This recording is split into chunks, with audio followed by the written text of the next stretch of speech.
Live from Vintage Throne Stadium in Springwater Township, Intercounty Baseball. Today, it's the Brantford Red Sox and the Barrie Baycats. Hi, everybody, and welcome once again with Julius Hern. I'm Ben Davy. Thanks so much for joining us on this very chilly Sunday afternoon. This is the fourth regular season matchup already between the Red Sox and the Baycats, third here in Barrie, and all of the games have been very close scores. So we're expecting some great baseball here between these clubs this afternoon. Before we get to the game, however, something very special is going to happen on the field behind us, as for the first time in franchise history, the Baycats are going to retire some uniform numbers. Yeah, the players that are to be honored today are Baycats legends, but further on that, IBL legends. So definitely a historic day for this Barrie Baycats franchise. Definitely one to keep an eye on the whole time we have this pregame ceremony. It's a star-studded Sunday afternoon, and to kick off the on-field pregame ceremonies for us now, our own star, public address announcer, Rob Daniels. Rob, you're up.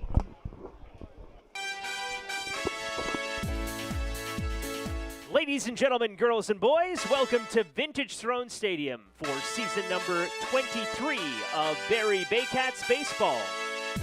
This afternoon's Intercounty Baseball League game is presented by Rock 95, and it features the visiting Brantford Red Sox and your Barrie Baycats. Fans, today is a very special day in Baycats history. As an organization, we have had many great players that have worn Baycats across their chest. This afternoon here at the ballpark, we recognize 4 Baycats who will forever be remembered for their efforts on and off the field. With that, please welcome longtime Baycats public address announcer Mike Clark, who will MC today's festivities. Take it away, Mike.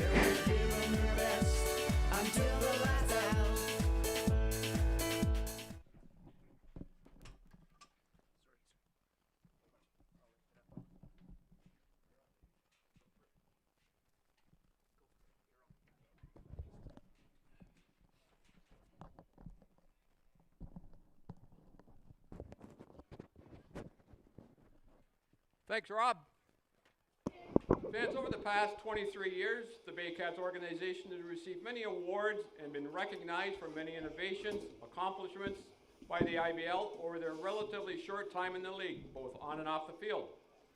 This afternoon, we are recognizing 4 individuals who were the foundation of some great on-field accomplishments and left us with many memories and moments, starting with the Baycats' first IBL championship in 2005. After 4 short years, followed by their amazing run of record-tying IBL championships from 2014 to 2019. Their jerseys will be retired, never to be worn again. Previous honorees in the past few years were Chris England, David Latour, Jared McCord in 2016, Ryan Davis, and Matt Proctor in 2017. Joining us this afternoon are 3 individuals who are primarily responsible for the IBL franchise being in the city of Barrie today. The first being Gary Calvert, our first GM.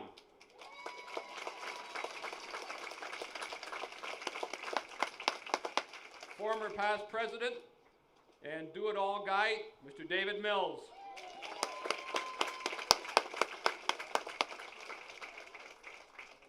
And last but not least, our vice president, guy that screwed the stadium together, literally on his hands and knees,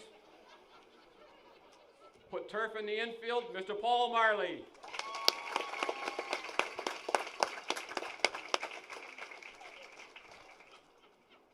Fans, all the statistics you see today were compiled by my brother Tim Clark, former Baycats statistician and point streak operator for 17 years. And a big thank you to Brian Backland for the videos and graphics that you see on the board today.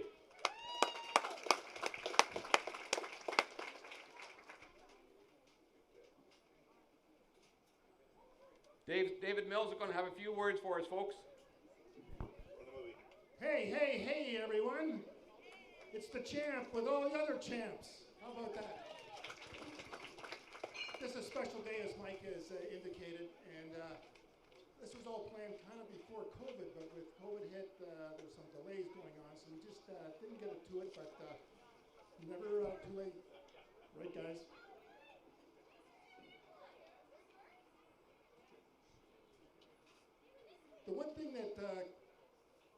taken away from my 21 years with the Baycats is the number of players that have come to Barrie, played in Barrie, and actually have stayed or come back and have families and businesses in Barrie. So that to me is the pride that I certainly bring, other than the championships, which are great, but it's the players, and you see 4 of them here that have come to make Barrie and Simcoe County their home. So I take great pride in that, and that's all I want to say. I'm going to ask Gary Calvert to say a few words.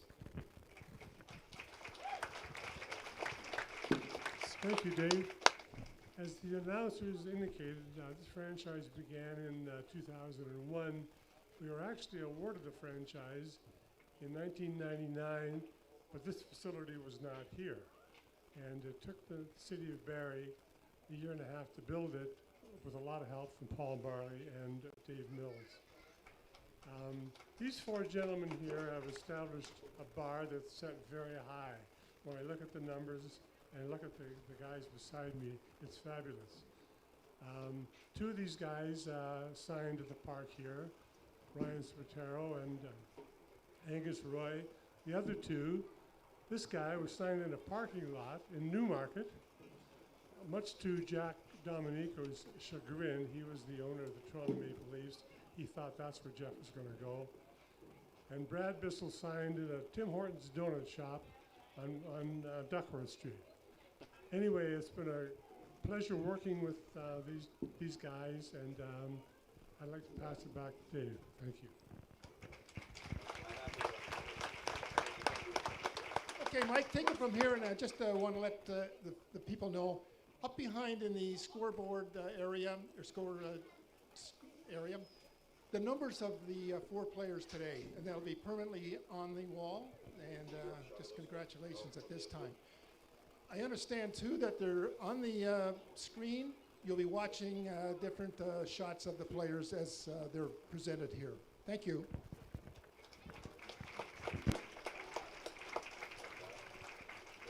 Okay, let's get on with this afternoon's festivities, folks. Number 42, Jeff Cowan.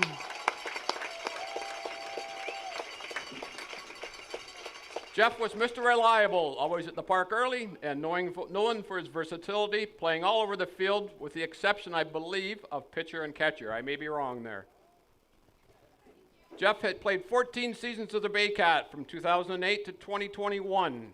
He had a regular season batting average of .321. He played in 346 regular season games, compiling 416 hits, 227 RBIs. He was the IBL batting champion of the Reed Buck Trophy in 2012 with an average of .422. He's a 6-time IBL champion from 2014 to 2019. He's a 2-time IBL All-Star. Jeff hit a 3-run home run in his last at-bat in his last game as a Baycat, which was his first home run in 5 years in the 2021 playoffs versus Toronto. Number 42, Jeff Cowan.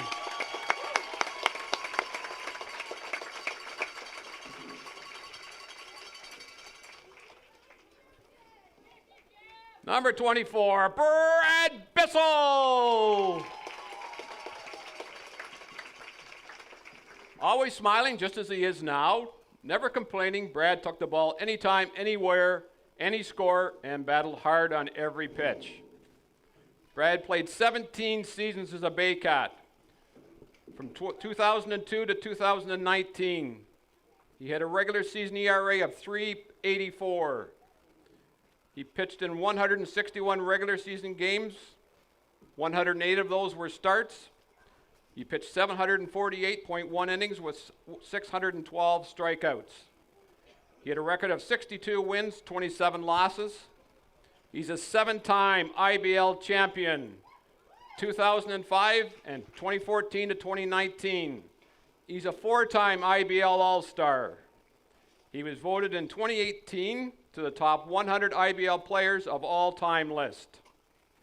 Brad pitched the last inning of the Baycats championship clinching game in Kitchener in 2019, which would be his last inning as a Baycat.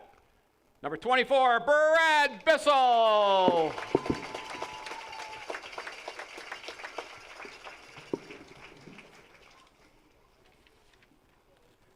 Number 16, Ryan Spataro. Ryan very quickly became known around the league to have the best outfield arm of anybody in the IBL. Many tested him, very few succeeded.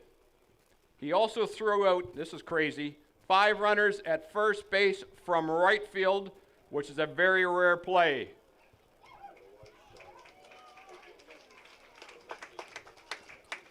Ryan was 15 seasons as a Baycat from 2025 to 2019.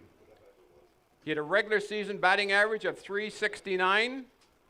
He played in 429 regular season games, amassing 667 hits, 273 RBIs. He is the IBL all-time stolen base leader with 211, which is very likely never to be broken. He was the IBL batting champion, winner of the Reed Buck Trophy in 2005 with an average of .416. He was a 2-time IBL Most Valuable Player in the regular season, winner of the John Bell Trophy in 2005 and 2010. He was the IBL Most Valuable Player in the playoffs, the Max Roseman Trophy in 2019. He was a 7-time IBL champion, 2005, 2014 to 2019. He was a 13-time IBL All-Star. He was voted in 2018 to the top IBL 100 players list of all time. This is a very not well-known fact of Ryan. He set a record for the most kilometers driven by an IBL player as a bus driver a few years ago after the main bus driver had taken L on a road trip. Number 16, Ryan Spataro.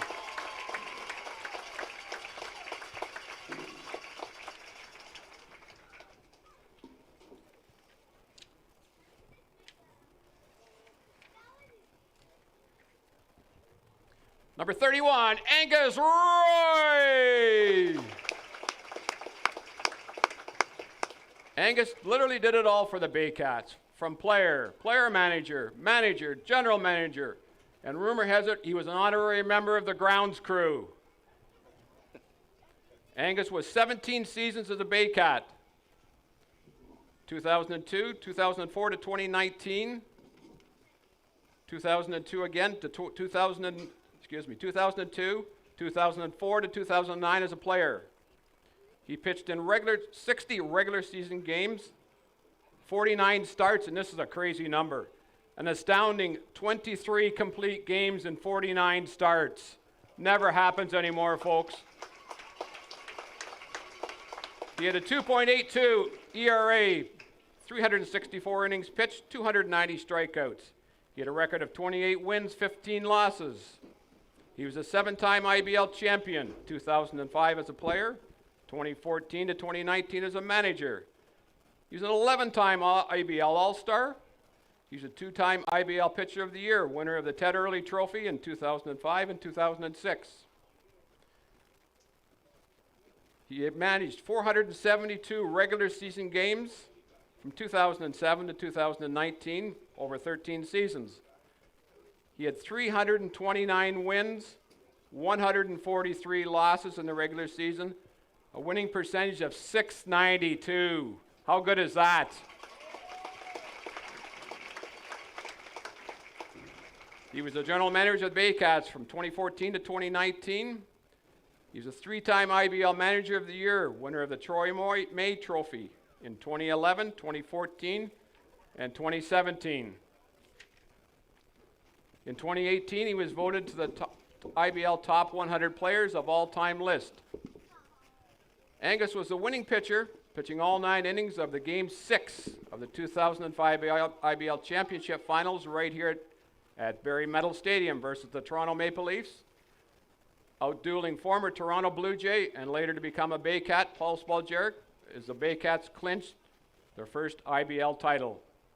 Number 631, Angus Roy.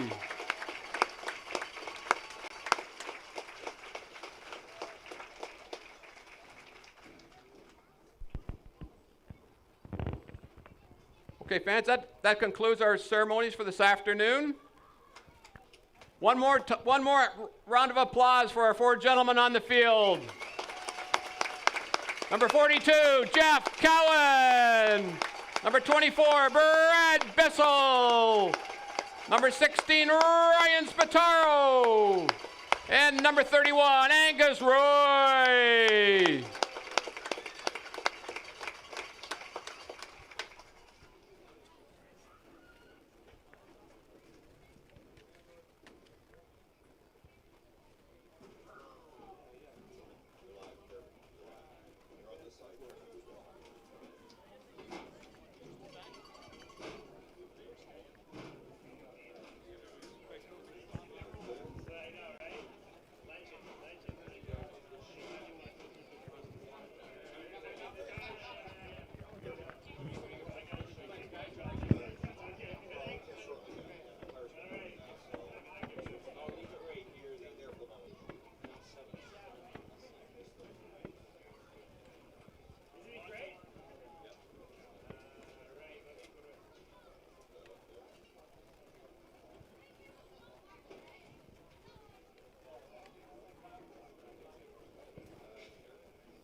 Hey fans, please give another round of applause to Mike Clark, Ryan Spataro, Brad Bissell, Angus Roy, and Jeff Cowan.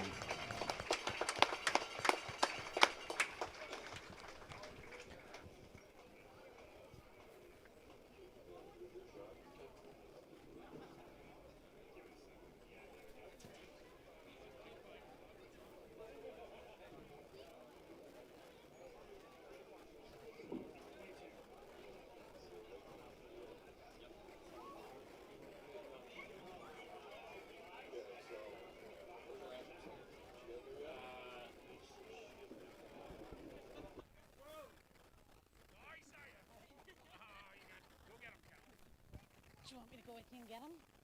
No. Do you want to get him? No. Oh my goodness.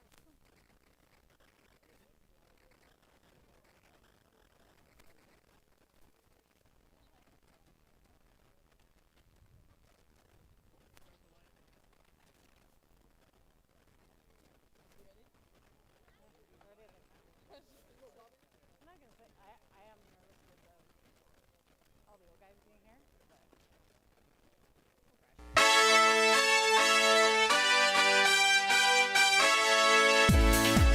Hey fans, here are this afternoon's starting lineups. First for the visiting Brantford Red Sox, managed by Ken Lupton. Batting first and playing in center field, number 22, Ethan Paulos. Batting second, the right fielder, number 46, David Alvarez. Batting third at shortstop, number 22, Gus Wilson. Batting fourth, the designated hitter, number 25, Nick Burdett. Batting fifth, the catcher, number 12, Jeremy Bayou. Batting sixth, the third baseman, number 10, Kieran Bowles. Batting seventh at first base, number 37, Jordan Smith. Batting eighth in left field, number 13, Vibhav Desai. Batting ninth, the second baseman, number 23, Jarrett Lupton. And on the mound this afternoon for the Red Sox, number 17, Gregor Farquharson.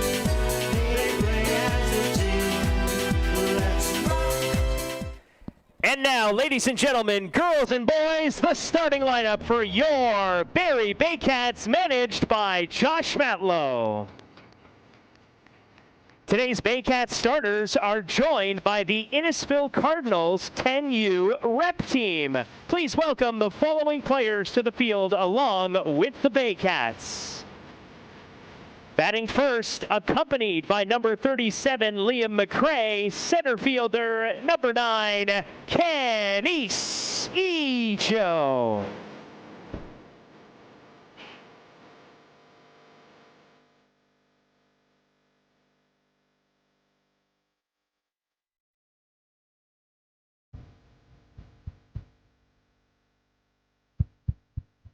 Batting second, accompanied by number 11, Dane Frizzle, right fielder, number 95, Noel McGarry Doyle.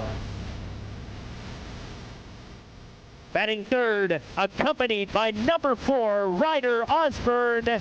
Second baseman, number 7, Royce Ando.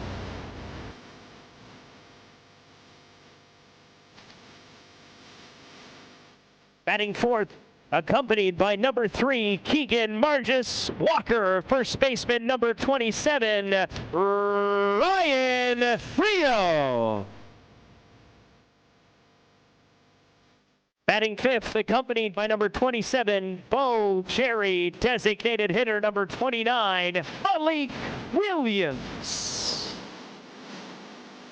Batting sixth, accompanied by number 12, Lincoln Francis. Third baseman, number 55, Hayden Jaco.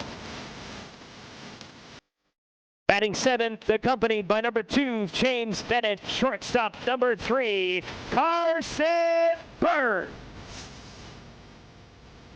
Batting eighth, accompanied by number 22, Clayton Essen. Catcher, number 44, Tyler Plumpton. Batting ninth, accompanied by number 40, Keith Muriella. Left fielder, number 2, Ricky Phillips. On the mound this afternoon for the Baycats, accompanied by number 99, Ethan Banks. Number 39, Cesar Rosado.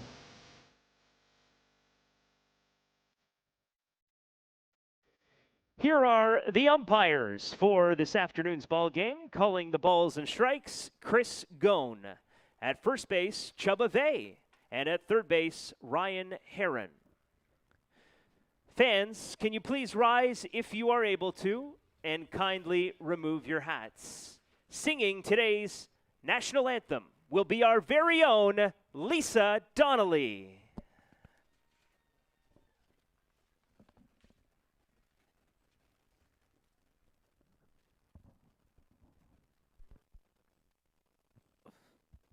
Oh, Canada, our home and native land, true patriot love, in all of us command.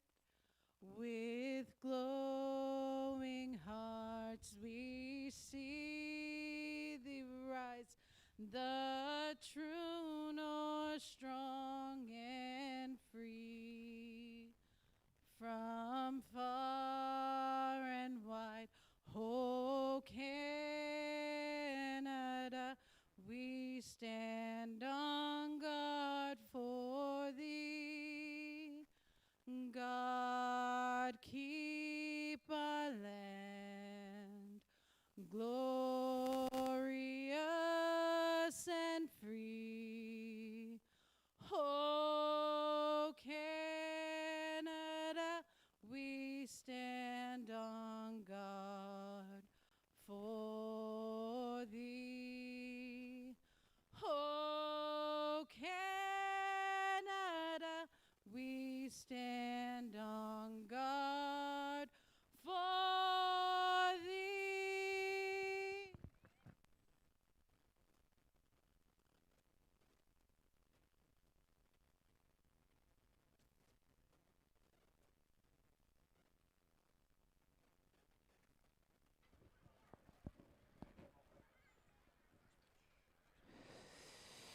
Fans, Barrie's Rock Station is a proud sponsor of the Barrie Baycats and our today's game sponsor, Rock 95. Make your next Barrie Baycat game an incredible experience you'll never forget. Register your child to be the next Rock 95 Junior Baycat. Visit rock95.com for more details. And now, please welcome to the field for this afternoon's ceremonial first pitch, Rock 95 music director and evening announcer and host of the New Rock Hour, ladies and gentlemen, Rachel Detta. Rachel, it's your pitch.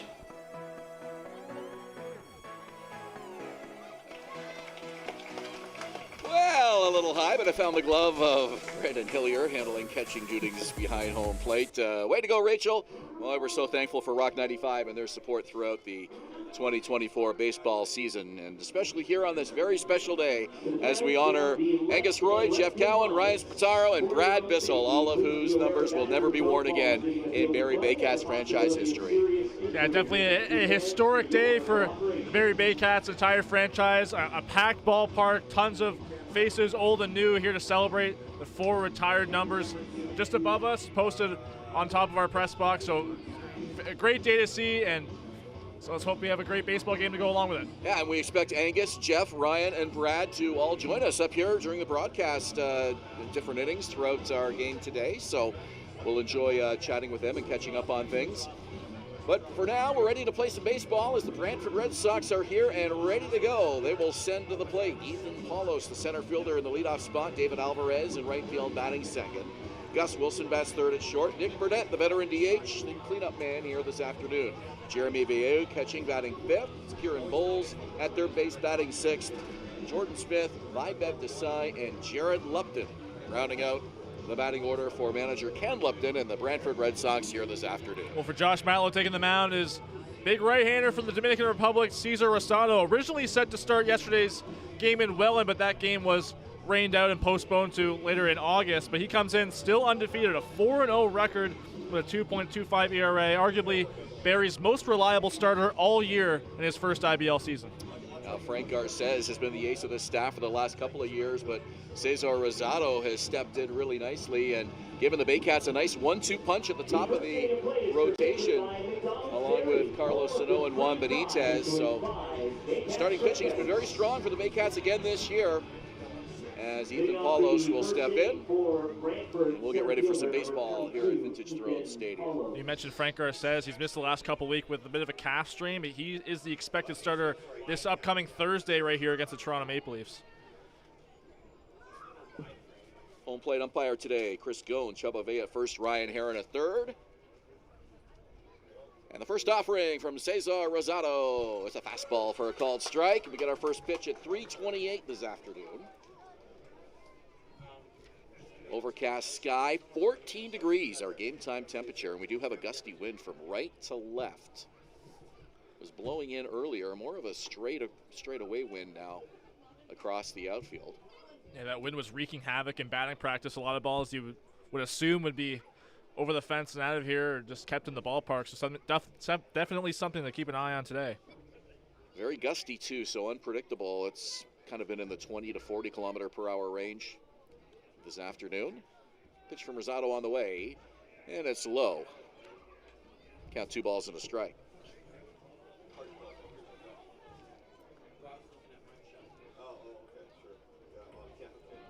Ethan Paulos looking to get hot offensively, hitting just .205 in his first 13 games this season. The right-hander kicks, fires, and that one is inside, and it's a 3-1 count.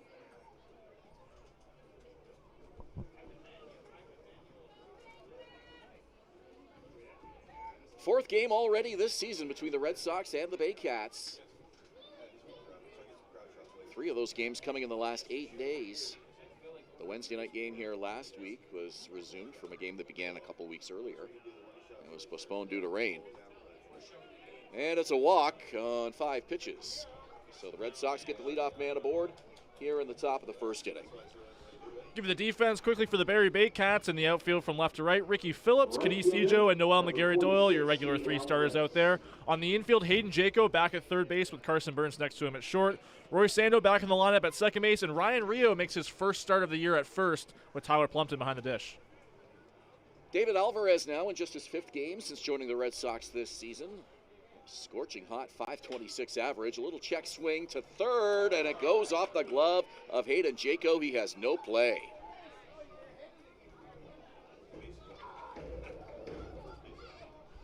Third error of the season, looks like, for Hayden Jaco. Didn't look like that ball was hit hard at all, just kind of bounding ball. He might not have had to play at second base with how slow it was hit, but no excuse for not having a play at first there. Tyler Plumpton goes out for a quick signal check with Cesar Rosado. Home plate umpire Chris Goen right on his heels. No mound visit charged, and we are ready for the third hitter here.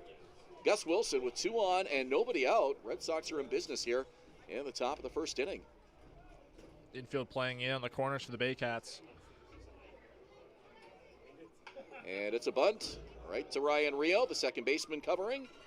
And they get the force, but the runners advance.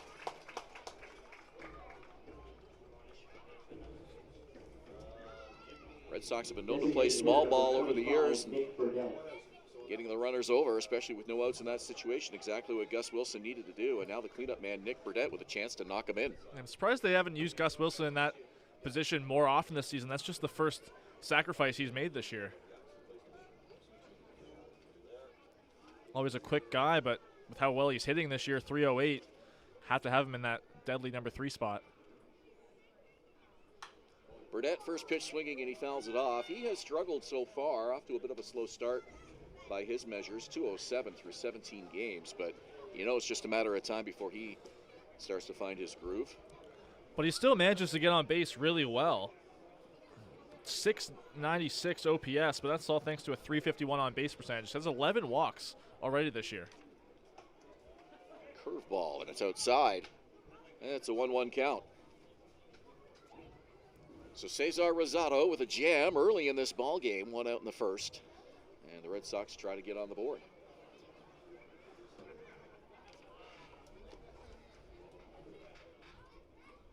Rosado from the set position. Deals the 1-1.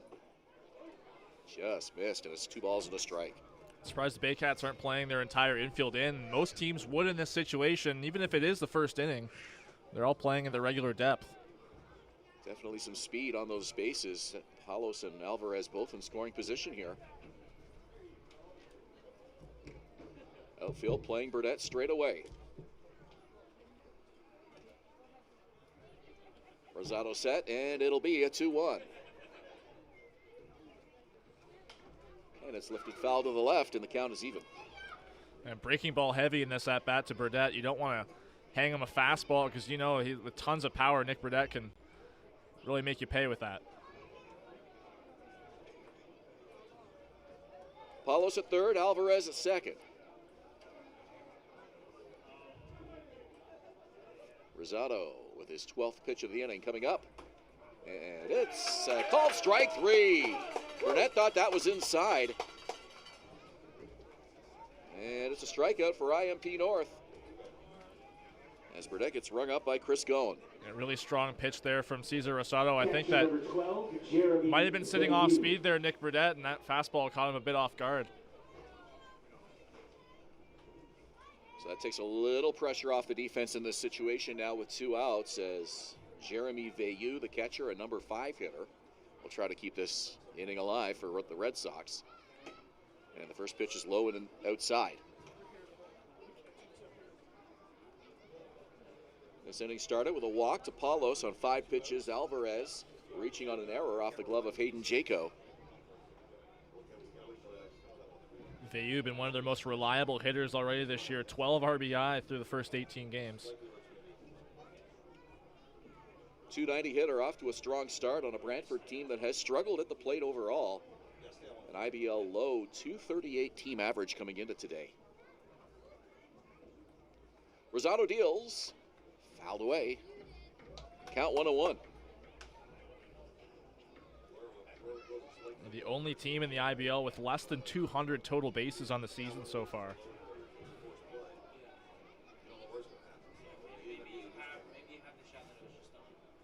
One ball, one strike.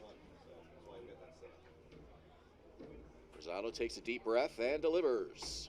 Curveball, and he gets it over for a strike. 1-2.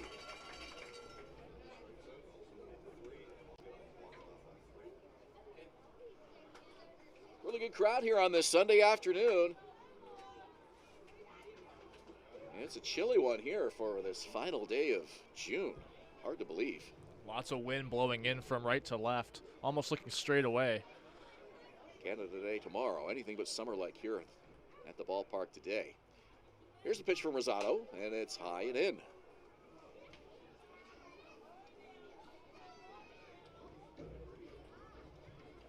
A good crowd here on Thursday night with the kids on summer break officially, and a lot of kids here at the ballpark again this afternoon. 2 balls, 2 strikes, 2 outs. Rosado in trouble with 2 aboard here in the first inning. Pitch on the way. It's outside and a full count. Yeah, Vayu really laid off that one well. Same pitch you saw in that last strike call, but that one just broke too far away from him for Cesar Rosado. Tried to get him to chase. He didn't, and now he's going to have to attack the strike zone here with a full count and 2 outs. Kieran Bowles is on deck.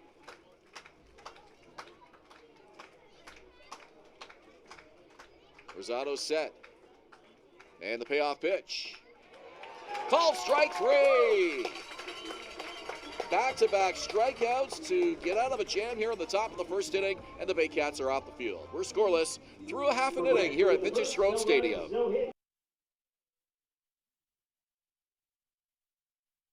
The best of the Intercounty Baseball League descend on the Rose City on July 20th as the 2023 Dominico Cup champion Welland Jackfish and Welland Stadium host the 2024 Intercounty Baseball League All-Star Showdown and Home Run Derby. From basic to cosmetic dentistry, Smiles on ESSA Dental has all your dental needs covered to knock your oral health out of the park. Hi, I'm Christy Fantz from 400 Chrysler and Barrie Chrysler Dodge Jeep Ram. This year, we are the community partners of the Barrie Baycats. Community is near and dear to our hearts here at the dealerships and one of our core values, so we can support local and shop local.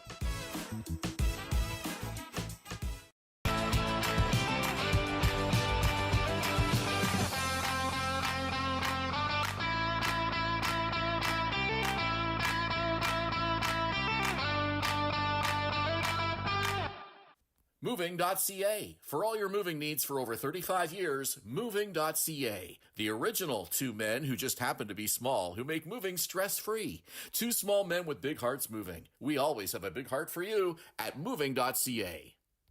At Domino's, mix and match any 2 or more pizzas and sides for just $8.99 each. Like when pizza night's more like pizza and lava cakes night, or pasta and stuffed cheesy bread night, or we're gonna need a bigger table night. Mix and match Canada's favorite pizza and more at Domino's.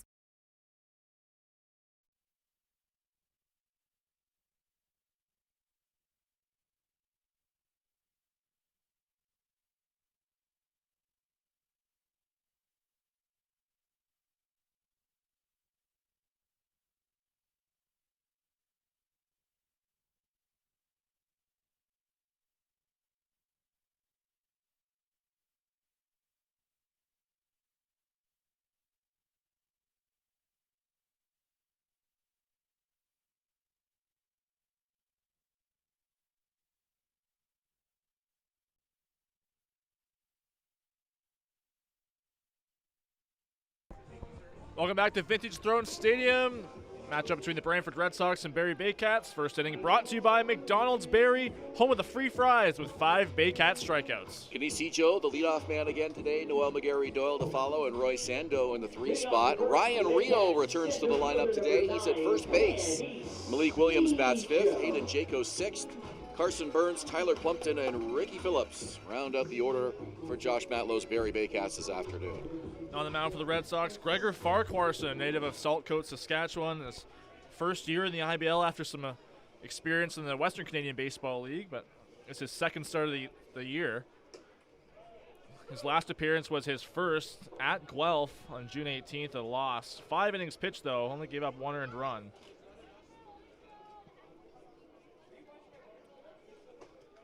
.469 ERA coming into today. First year in the IBL and first year with Brantford. Quickly ahead of Kinesijo, 0-2.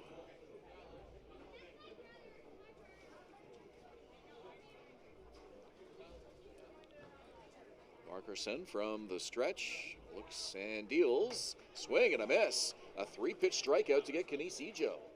We'll give you the defense behind Gregor Farquharson for the Red Sox. In left field, Vibhav Desai back there. And then Ethan Paulus gets the start in center with David Alvarez in right. On the infield, Kieran Bowles and Gus Wilson on the left side with Jarrett Lupton and Jordan Smith on the right. Gregor Farquharson is pitching to Jeremy Vayu. There's Noel McGarry Doyle, and he's swinging and missing at the first pitch. These Barrie Baycats hitters must be well aware of some of the struggles that Farquharson's had. He's only pitched 7 2/3 this year already, but he's pitching to a 303 batting average against with a 2.090 walks hits per inning pitched. Bringing the heat here in this bottom of the first inning. 5 straight strikes. Here's the pitch. Inside as he brushes. Caught a piece of him. McGarry Doyle will toss away the shin pads and the elbow pads, and he's aboard. A hit batter. Yeah, it looked like it just grazed him on the arm. He did try and get out of the way of it, but cut too far inside from Farquharson. And if you're the Red Sox, you're not happy that you gave up a free pass to that man, Noel McGarry Doyle. Definitely a speed threat at first base. Well, certainly not what Farquharson was trying to do after throwing 5 straight strikes and getting ahead of a dangerous hitter with an 0-2 count. But Baycats get a runner on here. And again, a first pitch strike, this one to Roy Sando. A very impressive start to this game by Gregor Farquharson. McGarry Doyle leads, and he draws a throw. You mentioned Farquharson being a Western Canadian, Saskatchewanian. Is that what you would say? Saskatchewanian? I'm not sure what they call it. Someone will let us know, I'm sure. Yeah. Anyways, in any event, he represented his province, Team Saskatchewan, in 2017 and won a gold medal at the Canada Summer Games. McGarry Doyle leads. He goes, and is fouled to the right. McGarry Doyle looked like he slipped a little bit on his jump. Still had a pretty sizable lead. He would have gotten to second base, no problem, but slowed him up a little bit.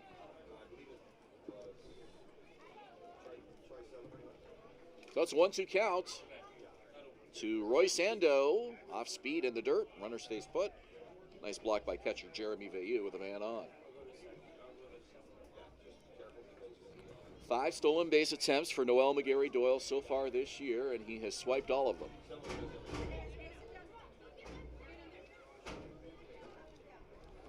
Here's the pitch, runner goes, and it's lifted foul again. And that's a high fly ball, almost hit the light standard down that right field line. You can tell just on the way that that ball moved in the air, the wind has really got a hold of it. Just kept pushing it further and further in. Is that okay? We do 2? Yeah.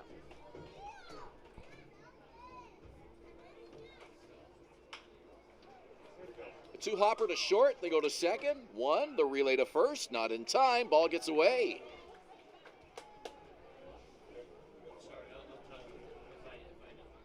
So Ando aboard on the fielder's choice. McGarry Doyle retired 6-4.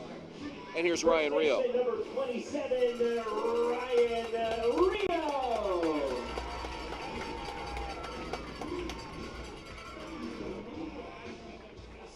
Well, Jared Lupton didn't have a lot of time there at second base with the speedy Roy Sando, who got a great jump out of the box.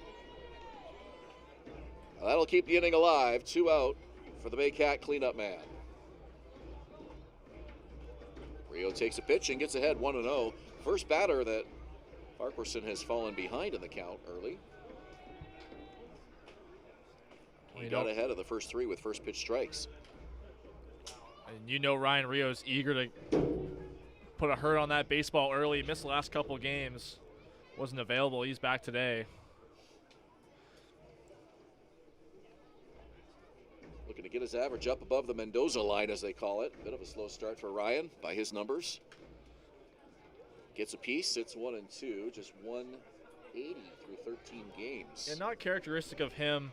First team IBL All-Star last year, set the franchise single season RBI record. They know he'll get it going. Rio last year finished the season at 359 through 36 games. Always reliable and as clutch as they come in that cleanup spot for Barrie. Ando at first. Pitch is low and inside. Count 2 balls, 2 strikes. Rio was telling me he on Friday he went to New York and he saw Uruguay-Bolivia Copa America game. Said he had a blast. Who won that game? Any idea? Uruguay. Okay. I think his family has some Uruguayan heritage. Oh, wow. Lifted to left, and it is a fair ball down the left field line. Rolls into foul territory. Endo around second to third. They're going to send him. Here's the throw from Desai, and it's late. An RBI double for Ryan Rio. And the Baycats are on the board 1-0.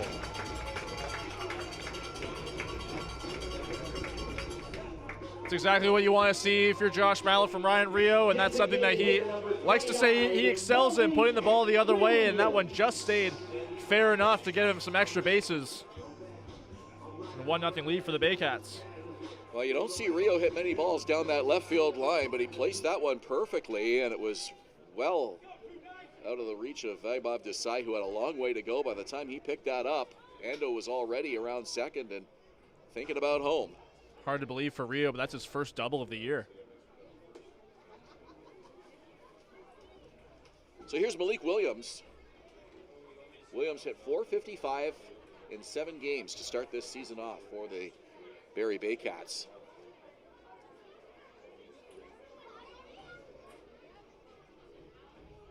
A 1-0 Barrie on an RBI double by Rio. He's at second with 2 out.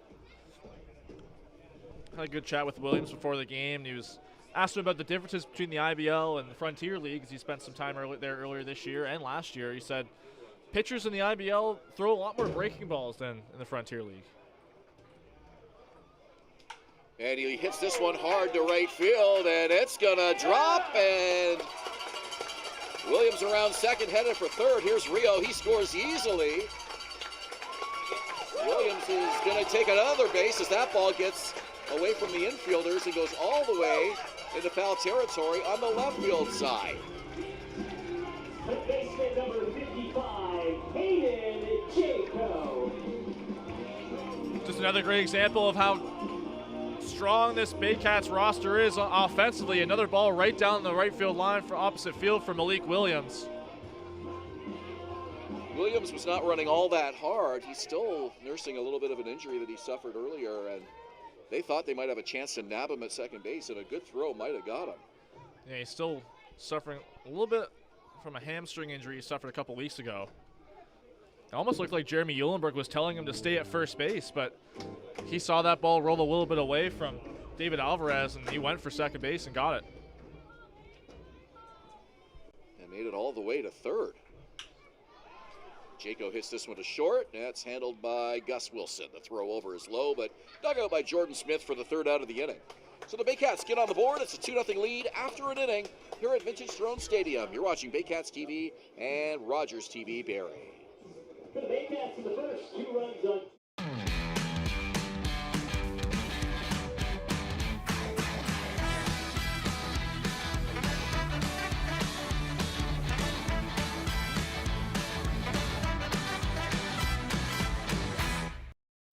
From basic to cosmetic dentistry, Smiles on Essa Dental has all your dental needs covered to knock your oral health out of the park. Danielle May Real Estate, supporting the Barrie Baycats and ready to help with all of your real estate questions. What is your home worth? Should you sell now or wait? Danielle is dedicated to your success. The next time you think real estate, think Danielle May.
Top of the second inning, we're at Vintage Throne Stadium. It's the Baycats on top by a score of 2-0. As the Brantford Red Sox will send up Kieran Bowles, Jordan Smith, and Vaibhav Desai to face Barrie right-hander Cesar Rosado. Yeah, a little bit of a jam for Cesar Rosado in the first. Took him 18 pitches to get out of it, but you know, once he gets on a roll, he can definitely shut some hitters down. Yeah, pretty stark contrast between Rosado and Farquharson. Rosado struggled, falling behind in the count. He got the clutch strikeouts he needed to end the threat in the first, but Farquharson did a nice job getting ahead. The first few batters he faced, yet yielded 2 runs. It is Cesar and the Baycats up 2-0. Pitch to Bowles, and it misses outside. 2-0. Coming into today, Rosado was averaging 2 strikeouts for every walk. 16 walks to 32 strikeouts on the year so far coming into today. Same story in the first inning for him, stat-wise. Bowles with a 290 average. He's played all 18 games for the Red Sox so far. He has been as reliable as they come. The third baseman takes a strike. He got really hot early. He was an honorable mention for hitter of the week earlier in this season. Coming in today hitting 290. One of the most reliable bats on the Red Sox roster, not only this year, but last couple years. Just 8 strikeouts so far this year. Make it 9. Called strike 3. It's brought to you by IMP North. 3 straight strikeouts for Cesar Rosado. Even more impressive for Rosado, all 3 of his strikeouts today have all been looking. Really catching the hitters off guard for Brantford.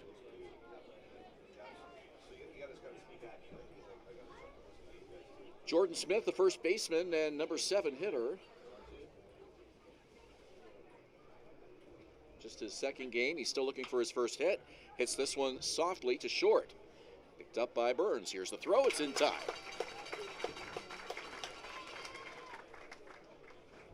Looked like that one almost handcuffs Carson Burns, but gathered it no problem. Knew he had some time with Jordan Smith running down first base line and made the out no problem. Each team with an error early in this game. Vaibhav Desai now the left fielder. Desai 170 through 17 games. Yeah, he was hot really early for Brantford, but struggled as of late.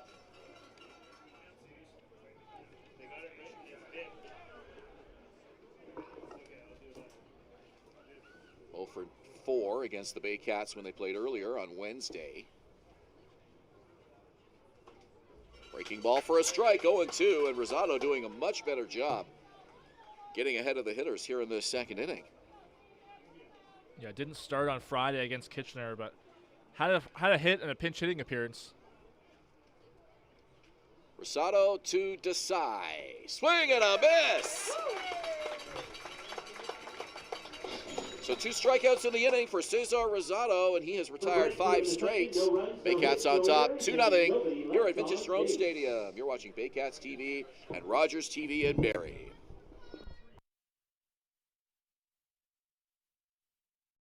Visit Alliance Billiards and Sports in the northeast end of Barrie. A fun, friendly family environment offering pool, darts, karaoke, and live entertainment. Enjoy a large variety of delicious food and drinks on the patio. You'll come as a stranger and leave as a friend. From basic to cosmetic dentistry, Smiles on Essa Dental has all your dental needs covered to knock your oral health out of the park.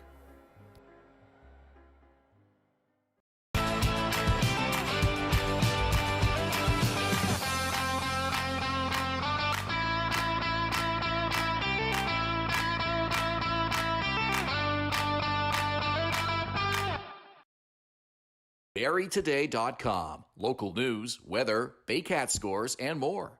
BarrieToday.com. Your community, your news.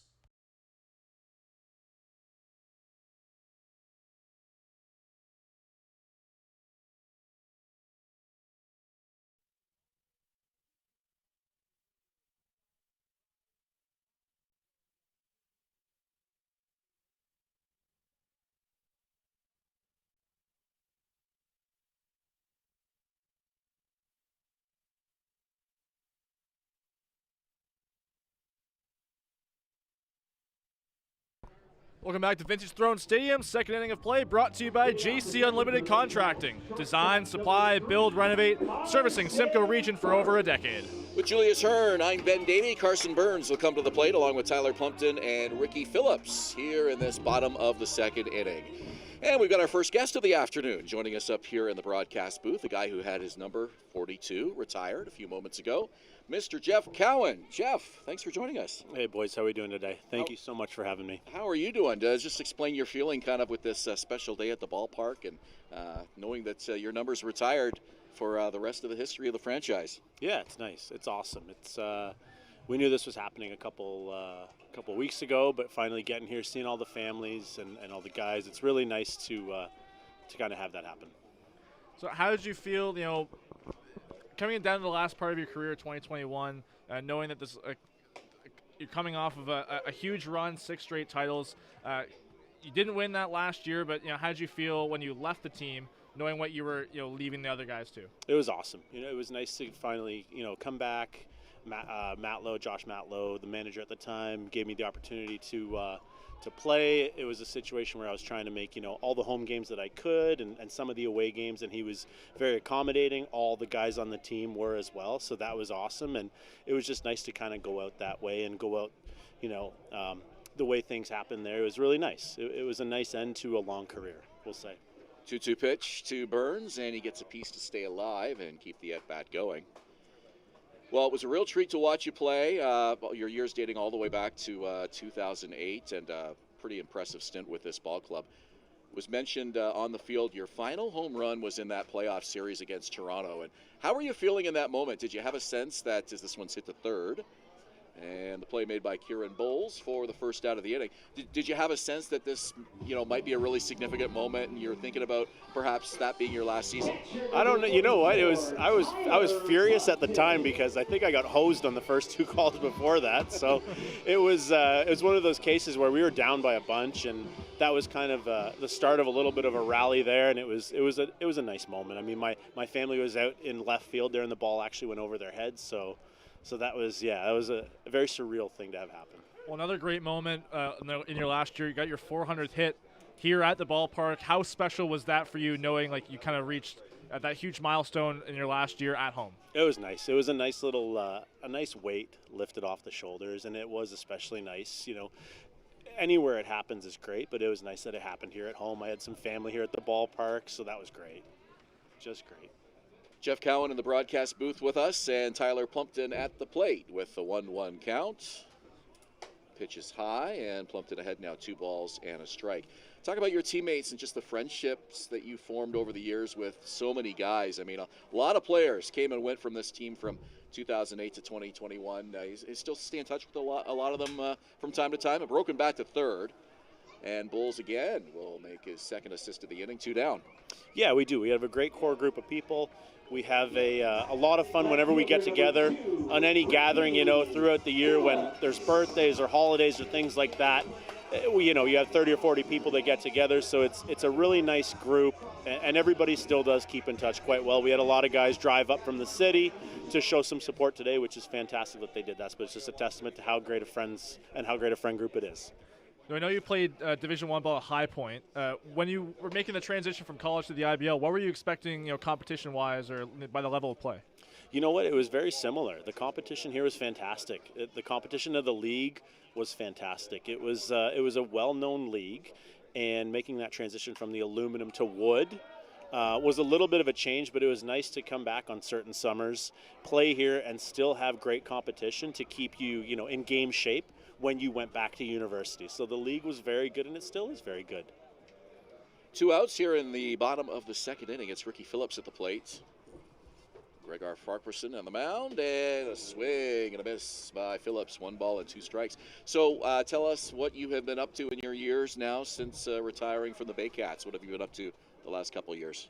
Just staying busy. We got, my wife and I have 2 kids now. We got a 6-year-old and a 2-year-old, so as anybody with kids would know, that is a very busy life, very tiring life. So that's kind of been what my focus has been, is just, we were on the road a little bit when we were playing and things like that. So just being around now, kind of being involved, keeping them busy, keeping them outdoors. And that's kind of what soaks up my time outside of work. Are any of your kids involved in baseball, or do you keep up with them that way?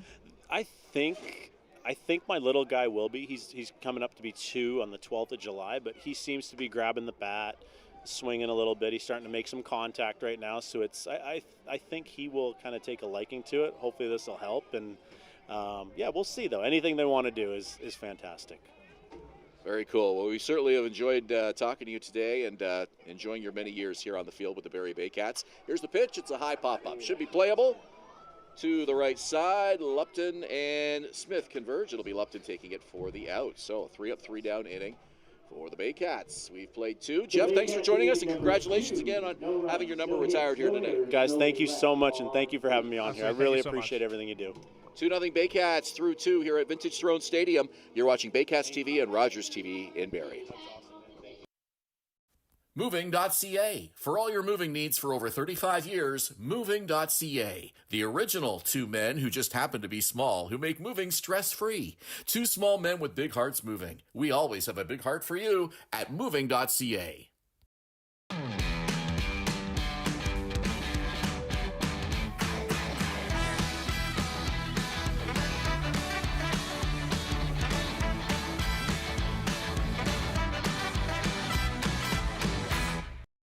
The only North Barrie Market, your go-to for homemade meals, catering service, and the freshest locally sourced meat. Get ready for an unforgettable barbecue experience with Barrie Best Barbecue coming soon. All at North Barrie Market, 580 Bayfield.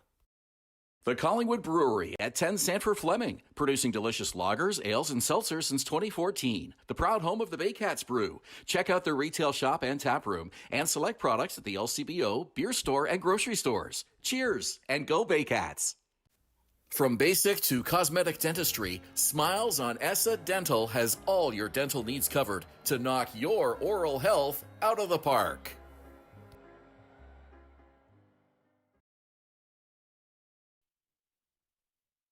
Rendering company in Canada, working with thousands of builders to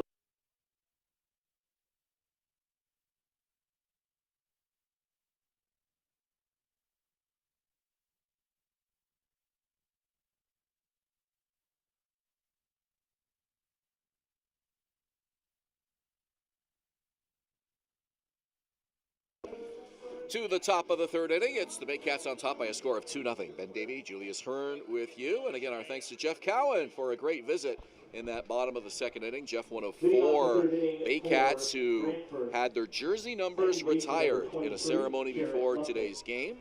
The others, Ryan Spataro, Brad Bissell, and Angus Roy. And Brad Bissell is going to join us next. We look forward to chatting with him in the top of the 4th. Yeah, absolutely. All 4 of these guys, pardon me, have been, exceptional Baycats legends, so to speak, IBL legends further onto that. To center field and ranging back to make the catch over his shoulder is Carson Burns on the outfield grass, 1 away. Yeah, these guys are IBL champions. These guys are franchise record holders, and in some cases, league record holders. Just a real treat to meet them, talk to them, and be able to celebrate this special moment with each one of them here today.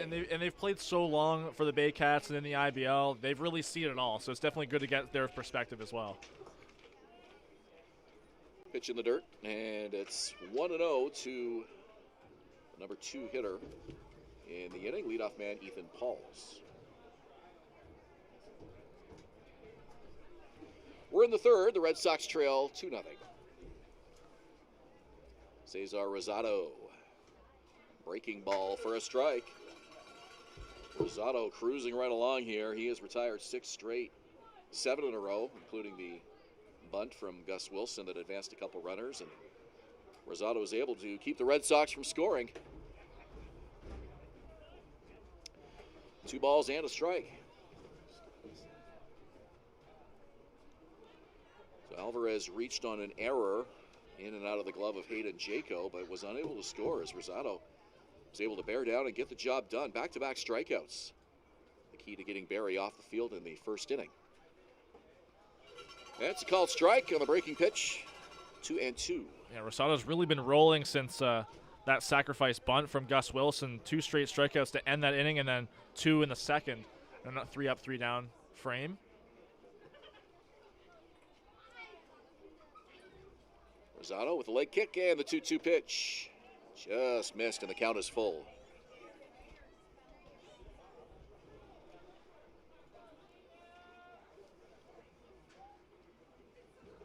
Paulus drew the walk to lead off the first inning. On the verge of another one right here. Lumpton puts down the sign. Rosado to the belt. Payoff pitch. Swing and a miss. It's a strikeout brought to you by IMP North. And the fourth, check that, fifth strikeout already for Cesar Rosado. Yeah, did I add those up right? 2 in the first, 2 in the second, 1 in the third. His breaking balls have really been working in his favor today, catching Red Sox hitters off guard on 2 strike counts. That's 5 already. 2 out of the inning. David Alvarez to the plate. And it's hit in the air to left field. Going back, Ricky Phillips reaches up, makes the catch. 2 3-up, 3-down innings for Cesar Rosado and the Barrie Baycats. At the bottom of the third, 2-0 Barrie on Rogers TV and Baycats TV.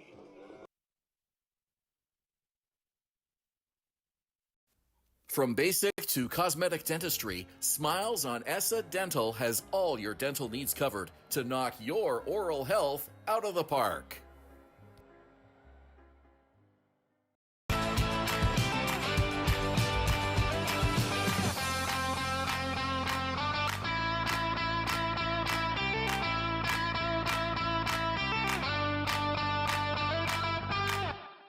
Domino's, mix and match any 2 or more pizzas and sides for just $8.99 each. Like when pizza night's more like pizza and lava cakes night, or pasta and stuffed cheesy bread night, or we're gonna need a bigger table night. Mix and match Canada's favorite pizza and more at Domino's.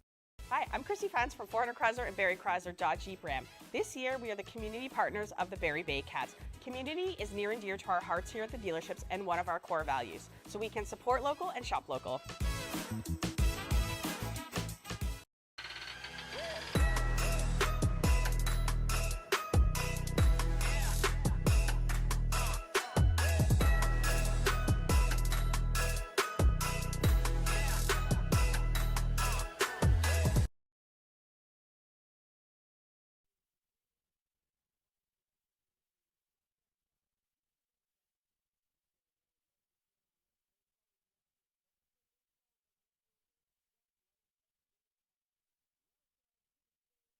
You through the home half of the third, Logan Brown. Welcome back to Vintage Throne Stadium. Bottom of the third between the Red Sox and Baycats. And it's brought to you by Render 3D Quick, the #1 architectural 3D rendering company in Canada, working with thousands of builders, developers, architects, and more. And here's Logan, our junior Baycat announcer this afternoon, as he'll announce the Baycat leadoff man here in the third inning.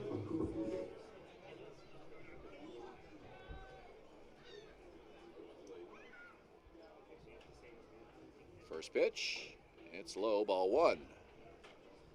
Kenny Zijo is at the plate. They're still getting Logan set up with the headset there, I think. Noel McGarry Doyle to follow, and Roy Sando. Great to see some of the front office people here as well today. We've mentioned the players, the 4 Baycats having their numbers retired, but also another chance for the fans to say hello and catch up with guys like former team president Dave Mills, Paul Marley, Gary Calvert is here today. Even a public address announcer, Mike Clark, who did a great job on the microphone for the pregame ceremony. Tim Clark, who has done stats for this organization since day one, and even still keeps things updated from home. And these guys aren't at the ballpark quite as much as they were when they were working for the team, but this one is in front of the Barrie dugout, and it'll be the catcher near the on-deck circle making the catch. Nice grab by Jeremy Veilleux. He had Jordan Smith there as well. 1 out of the inning. Yeah, you can tell with how fast the wind is coming in from right field. That ball looked like it was going to get out of play over the screen, but just stayed in play with the breeze. You mentioned all the guys coming back. It just goes to show how this community really comes together for moments like this especially. It's really great to see a great turnout at the ballpark as well. And this one's going to go through into center field for a base hit. Noel McGarry Doyle reaches base for the second time today. And McGarry Doyle's had a hit in every game since coming back to the Baycats this season. When Mike Clark introduced Paul Marley, he announced him as a guy who literally helped screw this stadium together.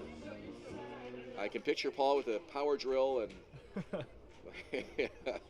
literally putting this park together. I mean, none of this stuff was here before the Baycats were awarded a franchise. Here's the throw down, and it's a stolen base for Noel McGarry Doyle. I alluded to it earlier. Noel McGarry Doyle's not been caught yet this year, and he keeps that streak alive. 6 stolen bases of the season. This ballpark was originally known as Barrie Metals Stadium for the first season in 2001. And later Coates Stadium, and now Vintage Throne Stadium. But those were exciting years when Barrie was awarded an Inter-County Baseball League franchise, and the first few seasons here in Barrie, a lot of these guys were right from the very beginning. Mike Clark was telling me he was on the microphone when the very first pitch was thrown in this ballpark. We didn't get the games on television until a few years later. 2005 was the first season that we had Baycats broadcasts. Back in those days, you had to come out to the park if you wanted to watch the game. Exactly. There was no social media, no internet clips, nothing like that. You know, it's so great to see, like, now we have Game 6 of those IBL finals in 2005 up on Baycats TV, archived. Newspaper was really big back then. I remember that. If you couldn't get to a game, try to grab a copy of the Barrie Examiner and get the game highlights there and some pictures as well.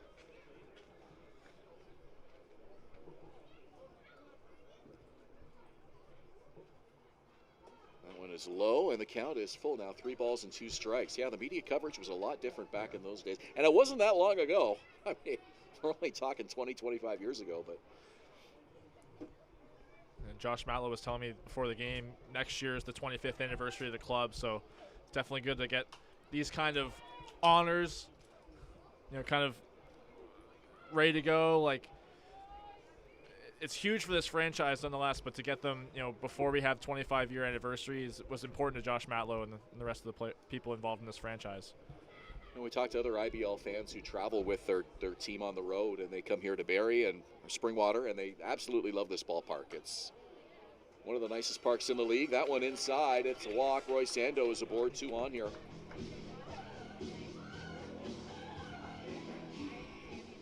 You can kind of see it from our center field camera as you throughout this game. The 4 numbers retired just above us, above the press box. They look fantastic. The banners, the old plaques. Yeah, this really is a beautiful ballpark, and we're very fortunate to have a great facility here to enjoy Baycats baseball and have right from the get-go.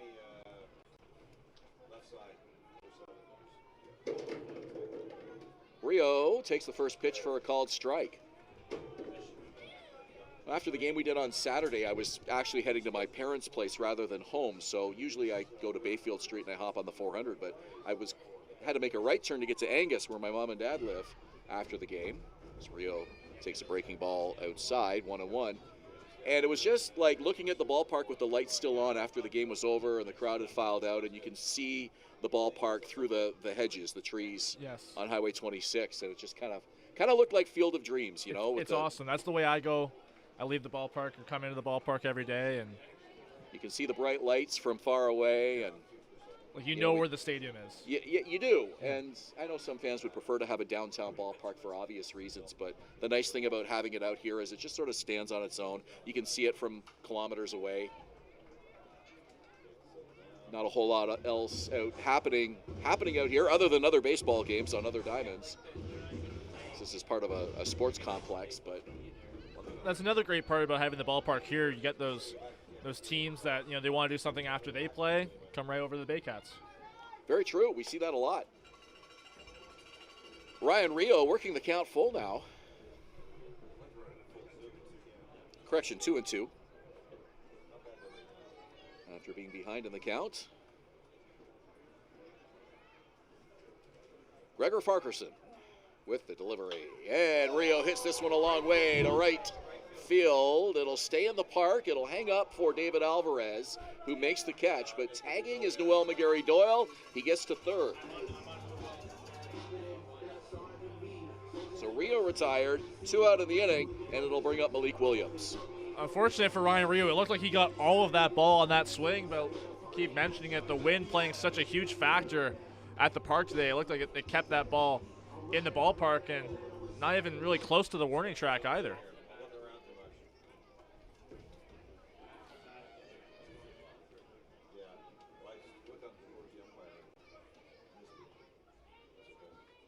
Malik Williams doubled and reached third on an error in the first inning. Unable to score, but Baycats were able to bring in 2 and still lead 2-0 here in the third inning.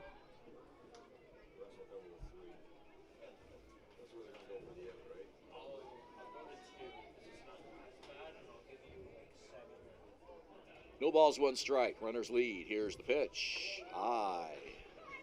And the count is even, 1-1.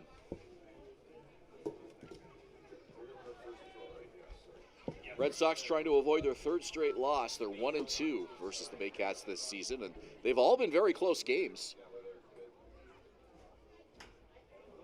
Foul to the left, over near the Brantford bullpen. Yeah, each game at this ballpark been 3-1. And the one in Brantford last Sunday, 9-8 Red Sox win in the 10th inning.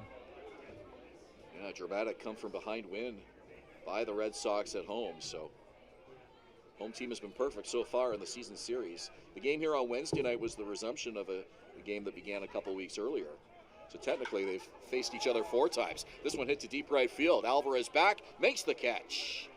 And that will do it. So crisis averted for Gregor Farquharson and the Brantford Red Sox. As the Baycats strand 2, we've played 3, and it's 2-0 Barrie. Baycats TV and Rogers TV.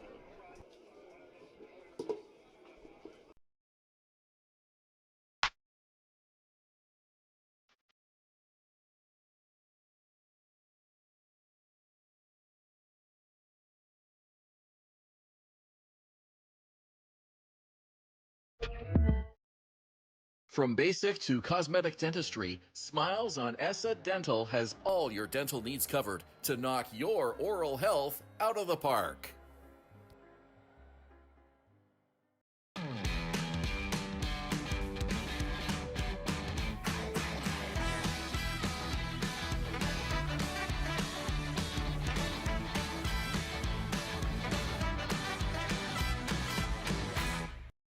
Danielle May Real Estate, supporting the Barrie Baycats and ready to help with all of your real estate questions. What is your home worth? Should you sell now or wait?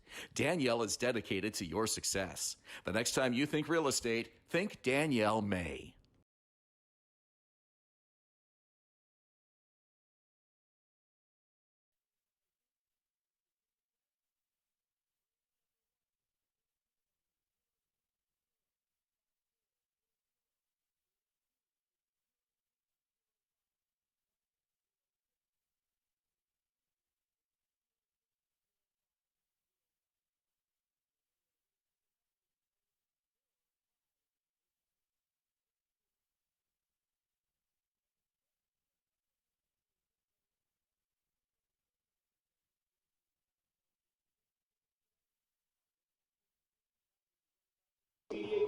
Ben Davy and Julius Hern as we go to the top of the 4th inning on this Sunday afternoon at Vintage Throne Stadium. A 2-0 Baycats lead over the Brantford Red Sox. Cesar Rosado has retired 8 in a row. And I guess we should say 9 in a row if you count the sack bunt, right? So, I mean, he allowed 2 base runners to open up the ball game in the top of the first and has retired 9 in a row since. Well, you're probably not going to see a sacrifice bunt in this situation with Wilson leading off the inning. Wilson, Burdette, and Veilleux. Well, he might be bunting, but it won't be a sacrifice bunt. Absolutely. Well, you know he can run. That's for sure. Rosado deals.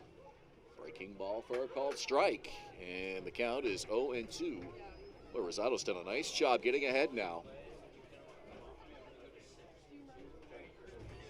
Had some deep counts to deal with early in the first inning.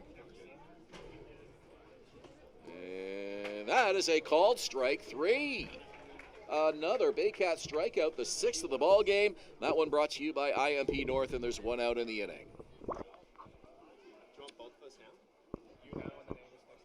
So joining us here on the broadcast booth, our second guest of the afternoon. And if you came to a Baycat game anytime from 2003 to 2019, there's a pretty good chance you might have seen this guy on the mound, either as a starter or out of the bullpen. He pitched a lot of innings for this team over a lot of years. Mr. Brad Bissell, number 24. Brad, welcome. Awesome. Thank you for having me.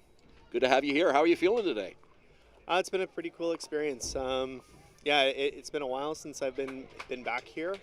I was actually here 2 weeks ago. My oldest son pitched here against the Barrie AA team. So that was a really cool experience, kind of seeing everything come full circle. It was really awesome. So to come back for this is just, it's been great. Well, I know you're really involved in coaching your kids, and you're involved in the Midland organization, and I think you're coaching 14U Muskoka as well. So how has that whole experience been for you after retiring from the IBL?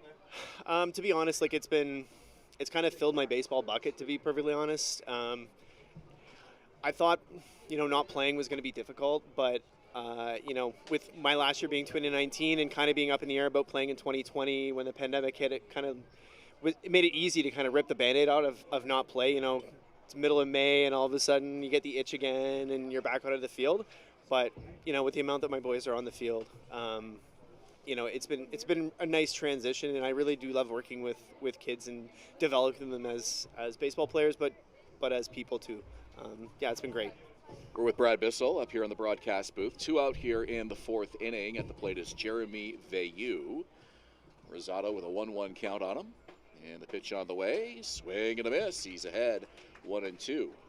We might have to keep you here for another half inning because I feel like we're just getting started. But wanted to ask you what you do outside of baseball. So you mentioned, you're watching your kids play a lot. But aside from baseball and family, what sort of things keep you busy? To be honest, not a ton. I'm a teacher, so I teach at the high school in Midland now. I'd been at Innisdale in Barrie for about 8 years and was finally able to make the move up, which has been great for my family just because it means, I'm not missing out on their activities after school, which has been really nice. Honestly, it's really kind of my life right now. I'm either coaching basketball or I'm coaching baseball or I'm taking someone to volleyball practice or swimming lessons, and that's kind of fills my bucket. Teachers don't get a lot of free time, do they? They're going to appeal at first, and they say he wins. So it's a 3-up, 3-down inning. Do you mind staying for another half inning here? Okay. So that'll do it for Brantford here in the top of the 4th with Brad Bissell. We'll chat with him more when we return. It's 2-0 Baycats. You're watching Baycats TV and Rogers TV in Barrie.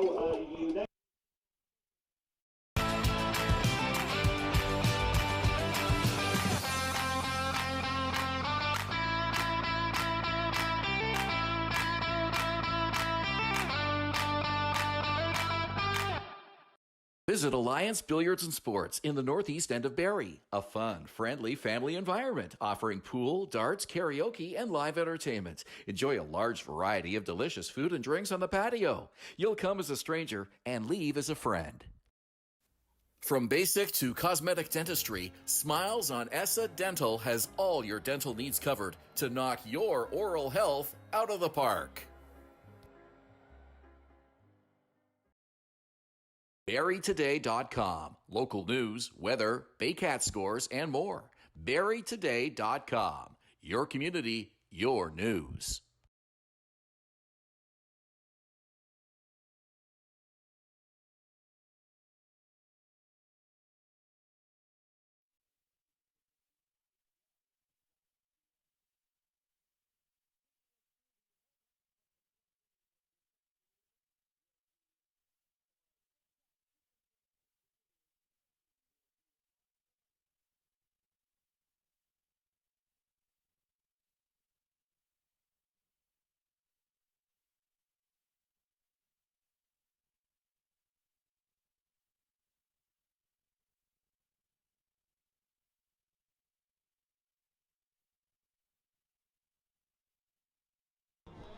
Welcome back to Vintage Throne Stadium. A 2-0 Barrie Baycats lead over the Brantford Red Sox. And this 4th inning is brought to you by Clarkson Bins and Junk Removal, the local source for simple, clean, and reliable disposal bin rental and junk removal services.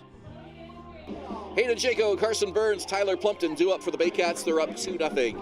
as we head to the bottom of the 4th inning. And with us up in the broadcast booth, one of 4 Baycats to have their jersey number retired today, Mr. Brad Bissell. And Brad, I wanted to ask you, I mean, a lot of great ball players have worn number 24 over the years, but what made you decide to pick number 24 when you joined the Baycats?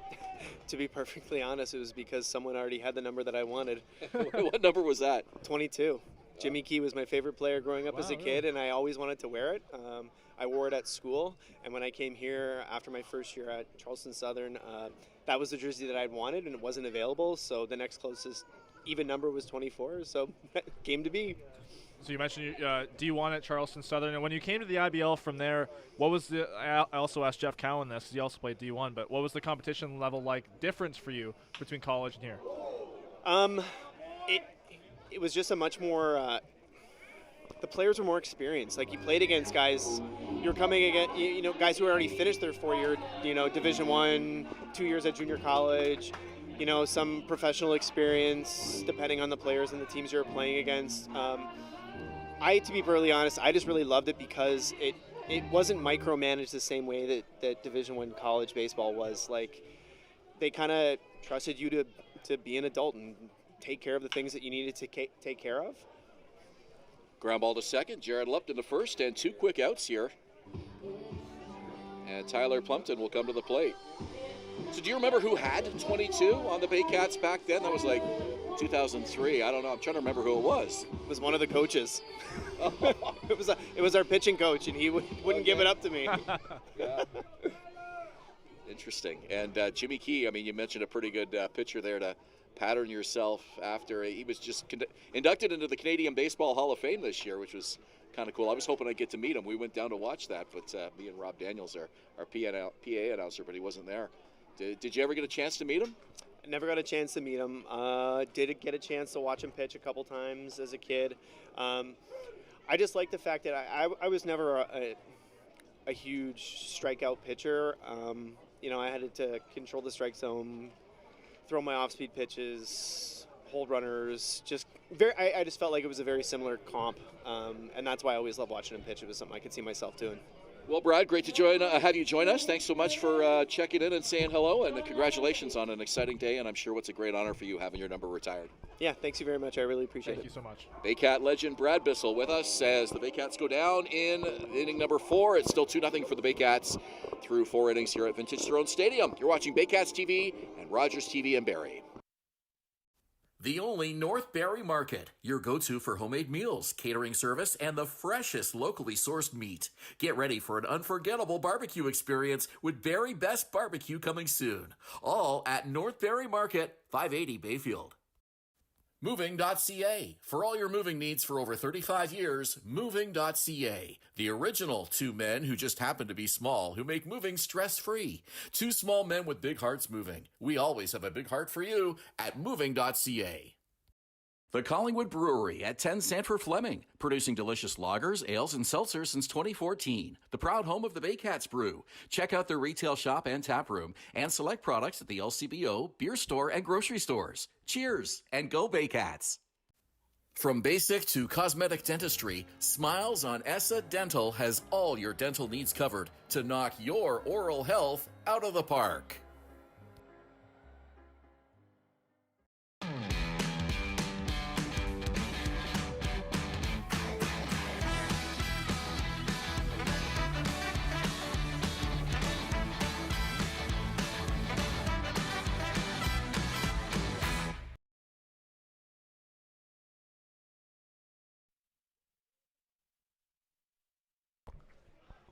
Two nothing Baycats as we enter the top of the 5th inning here at Vintage Throne Stadium. Julius Hern along with Ben Davy and our entire Baycats TV crew, Kieran Bowles, Jordan Smith, and Vaibhav Desai due up for the Brantford Red Sox against Cesar Rosado, who's been incredibly efficient over the last 3 innings. 9 pitches, 8 pitches, 9 pitches over his last 3, all 3 up, 3 down. First pitch to Bowles, a breaking ball low and away. Really impressive what he has done since allowing the first 2 base runners of this game. You mentioned that low pitch count, still just 45, but he was falling behind the first batters early in this game. Turned that around in a hurry. Another breaking ball outside, 2-0 now to Bowles.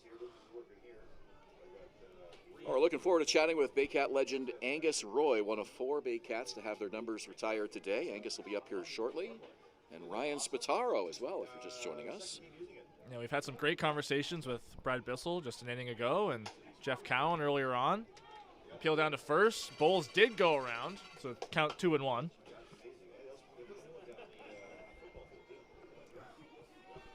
A historic day at Vintage Throne Stadium. 4 numbers retired, the first 4 in Baycats history. Yeah, if you come to the ballpark and you look up at the broadcast booth, you'll see them displayed prominently right in the center of the area here behind home plate. Caught the miss there from Bowles. It's now 2-2. Struck out looking his last time up to lead off the second. So those 4 numbers will never be worn again. 42, 16, 24, and 31.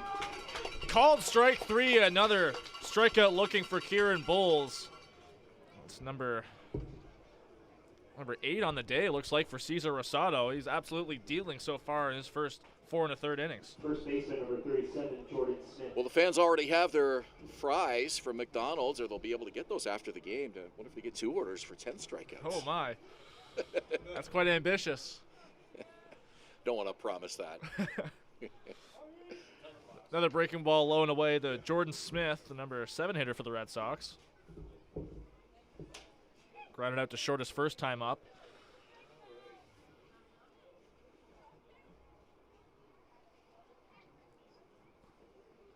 Delayed delivery from Rosado. Another pitch outside. Back-to-back counts where he started 2-0. He seems to have picked up his pace as well, too. Certainly working in a nice rhythm here. In the first inning, we noticed with runners on, he really slowed things down. The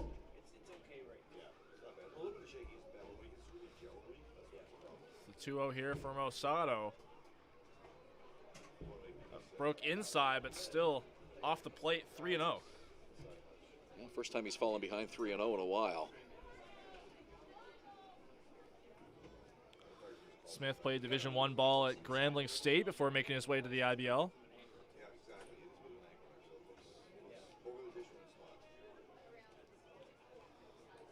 Big power hitter from the right side. Here's the 3-0 from Rosado. Outside, a 4-pitch walk to Jordan Smith. So 1 out and 1 on for the Baycats. Left fielder number 13, Vivaz Desai. And we are joined by the third of our 4 honorees today at the ballpark. Angus Roy, 17 seasons as a Baycat, both as a player and an executive. A incredible career in both perspectives. Angus, congratulations on the honor. Thank you so much for joining us today. Yeah, thank you, and you're welcome.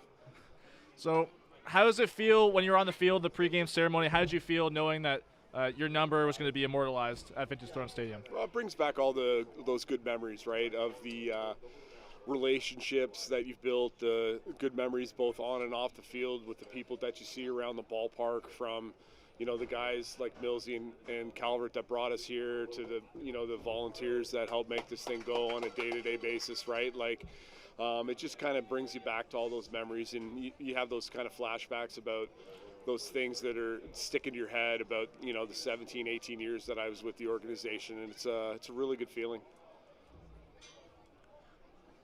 1-1 pitch from Rosado is low to Vibhav Desai. Angus, this is a real thrill for me. I watched you pitch, watched you manage for so many years in my first stint covering this team from 2005 to 2010. And you were just such a huge part of this organization, both as a player and as a manager. I know a lot of our viewers watched you as well, but some didn't. Maybe they'd be curious to know, what is it like being both a player and a manager at the same time? Well, that was really interesting, right? So in the transition. Huge double play there for the Baycats to get out of this 5th inning. Angus, can we have you stick around for another half inning? Absolutely. Awesome. Thank you so much. We'll head right back to Vintage Throne Stadium after the break. You're watching Baycats TV and Rogers TV in Barrie. At Domino's, mix and match any 2 or more pizzas and sides for just $8.99 each. Like when pizza night's more like pizza and lava cakes night, or pasta and stuffed cheesy bread night, or we're gonna need a bigger table night. Mix and match Canada's favorite pizza and more at Domino's. From basic to cosmetic dentistry, Smiles on Essa Dental has all your dental needs covered to knock your oral health out of the park.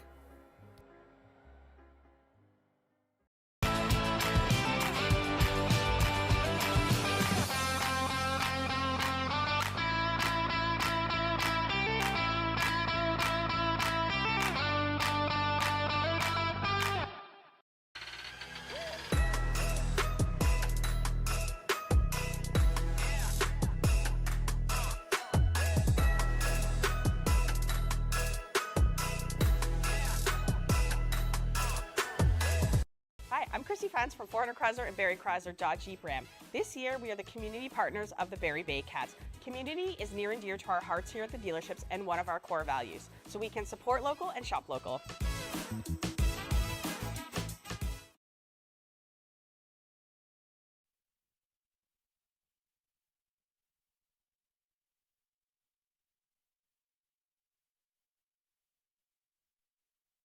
With Julius, Hern, I'm Ben Davy. We're at Vintage Throne Stadium. Our bottom of the fifth inning is brought to you by Phatrum, aluminum and siding, quality above all else. Bottom of the fifth inning, it's still 2-0 Baycats. Ricky Phillips will lead it off for us, and we're still joined by Angus Roy, number 31, retired forever by the Barrie Baycats organization. And in your 17 years from 2002 and then 2004 to 2019, there was a little bit of an interruption there. You were signed by the Boston Red Sox organization, pitched in the minors there for a season. What was that experience like for you, and then coming back to the IBL? I mean, it was a great experience. It allowed me to live out a childhood dream. Obviously, I didn't get to the pinnacle of it and getting to the big leagues, but that allowed me to live out a childhood dream. And then being able to take what I learned, through some people that had a lot more baseball experience and baseball knowledge than I did at the time, and then trying to apply it, both pitching and then eventually when I got into the managing aspect of it, kind of changed the trajectory of my career in relation to the IBL. Angus, we all want to know your most vivid memories from 2005 and the championship clinching game, the first one for this franchise. Toronto Maple Leafs here, you versus Paul Spaljarek. I mean, what a thrill that night was for all of us. What do you remember about that game? I actually remember the night before, to start the whole thing. The night before we were supposed to play, and then it absolutely poured. And one of the vivid memories that I have is just the fans. It was just rammed in here, all across the bleachers, all along the outfield, and fans just sitting there wearing the rain, not leaving their seat just in case we were going to play. And then after it got rained out, I remember our manager at the time, Jeff Sharp, just looking at me and going, you got the ball tomorrow night, and then just being like, okay, here we go. This is what we've been waiting for. And then kind of getting to the yard early, the same thing. People were here 2.5 hours before the game. The 05 season was the most packed that I've ever seen this place. It was just incredible. And then the back and forth game, and then, got a little 2-out rally there in the 8th, just watching Latour get that base hit to get the game going, and then Lumberg slicing line drive to right field. I could still see Gibbons missing it, right, as I look out into right field now, and just the whole bench getting up going, okay, as soon as Gibbons missed the ball in the right field, we knew Latour was going to score, and we knew we had the lead, and then we actually ended up adding on to that, and then just the absolute pandemonium after we won it. It's a core memory, something I'll never forget. So that was the first of your 7 championship seasons as a member of the Baycats, as a player or in management specifically. But you managed that 2017 Baycats team who went on an unreal run. I believe it was 26 straight wins to start the year. Didn't lose a game at home. But when did you realize that team was a bit more special than the other ones? I don't know. You just kind of go about the business. At that time I was managing and I was the GM, and as the manager and the GM, you always kind of look at your team. And I've always said that one of the most difficult things to do, I think, is to truly evaluate your own team, especially being the guy who's responsible for coaching and then also getting the players. So it sounds funny, but I always try to have a little bit of a pessimistic attitude towards our group, knowing that we were really good, trying to be okay, evaluate this. What could go wrong? Like, what do I need to add to make sure that we get there? But then, you just win game after game after game after game, and then, like, you come from behind in games, you're ahead in games, you win pitchers' duels, you win shootouts, you win defensive battles. Like, you literally win every game in every possible way that you could, and at the end of it, you're just like, there's really nothing we need to add. Like, looking at it, you might be one of the best teams in the history of the league, and I mean, winning 26 straight baseball games is absurd no matter what league that you're in. That was a special group, but all those groups were special in their own ways. But, like, going 40-3, which is what we did that year, realistically, it just doesn't even make sense from a baseball standpoint. Well, as dominant as you guys were over those first 6 years, it took some time to get to that point because it was this team, the Brantford Red Sox, that ruled the IBL for 6 seasons. Little looper into center field, a diving catch made by Ethan Palos, but tagging up and scoring is Kenise Ejo, and that's going to increase the Baycats' lead to 3-0. So for a span of 12 years, I guess, it was Brantford and Barrie that totally dominated the IBL, but you had your share of losses along the way before getting to that streak of 6 straight championships. And one heartbreaker in particular we were talking about off air before the game was, I guess it would have been the 2013 IBL Championship Series where the Baycats led 3-0 to this team and then lost. Yeah, so they won 6, and I think we lost to them in 4 of the 6 years. So, like, we were there all the entire time, and we played a 20-inning game in one of the finals once, and that was the greatest relief performance I've ever seen in my life out of Chris England that night. But yeah, the 2013 one, like, you're out there and you're doing extremely well. I'll let you guys finish up there. That's the end of that half inning. Well, that ground out from Ryan Rio is going to end that inning for us. But Angus, thank you so much for joining us up in the broadcast booth, and congratulations on an incredible career and an incredible honor getting your number 31 retired. I appreciate you guys. Thanks for your time. Well, thank you so much, Angus. 3-0 Baycats as we head to the 6th inning. You're watching Baycats TV and Rogers TV in Barrie.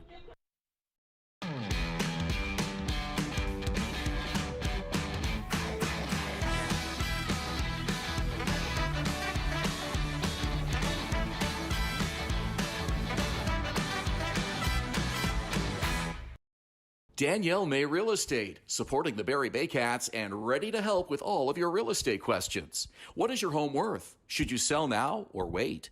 Danielle is dedicated to your success. The next time you think real estate, think Danielle May. From basic to cosmetic dentistry, Smiles on Essa Dental has all your dental needs covered to knock your oral health out of the park.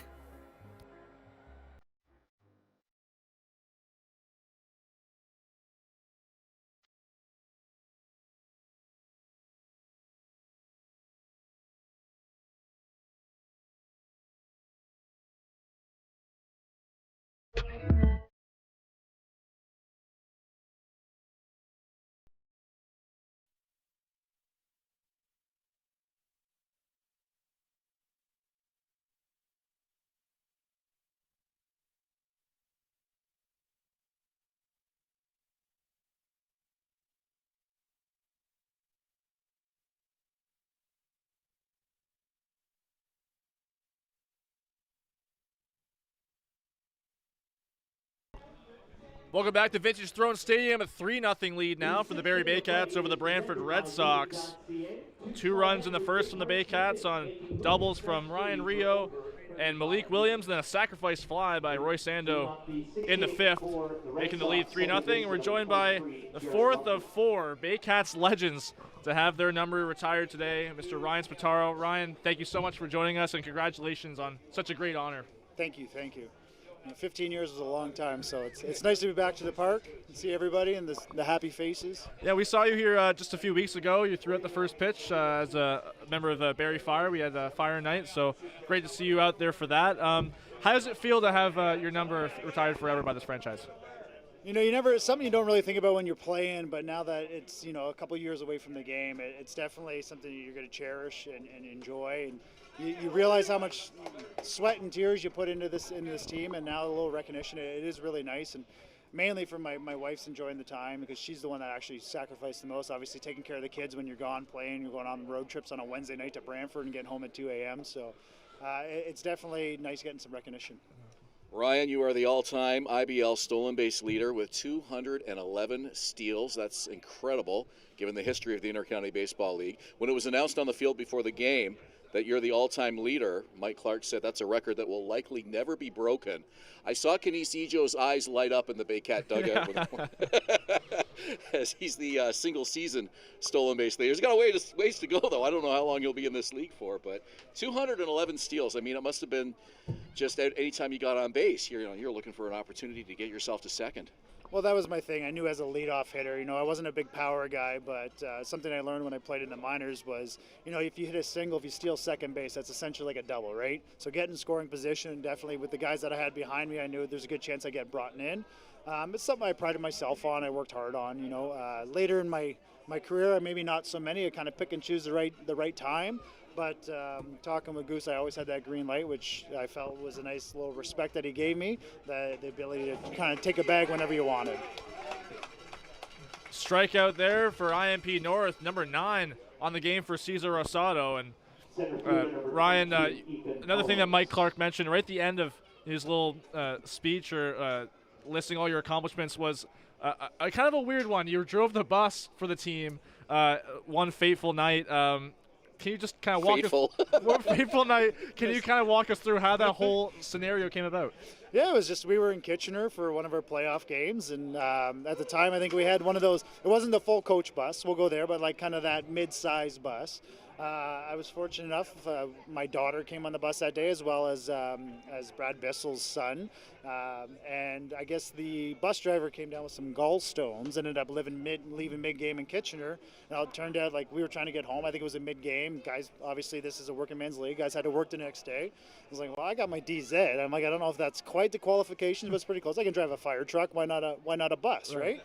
And they were all okay with it. I think I probably made her maybe about 50, 60 kilometers before we actually got met by the bus driver, but it was a pretty cool experience having my daughter there as well, which I wore the nickname Bussy for quite a few years. And then Biss's son actually ended up, it was his birthday that night at midnight, so when we were on the bus switching out, it was actually his birthday, so it was pretty cool. That's awesome. Yeah.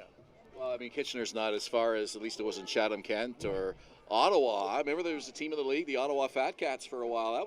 I remember the days with Ottawa where they would actually, the first year I believe, they would pick you up. They would come and play a series in Toronto, and then we had a series that weekend in Ottawa. We'd have to share the bus with the Ottawa players to Ottawa. Yeah. That's incredible.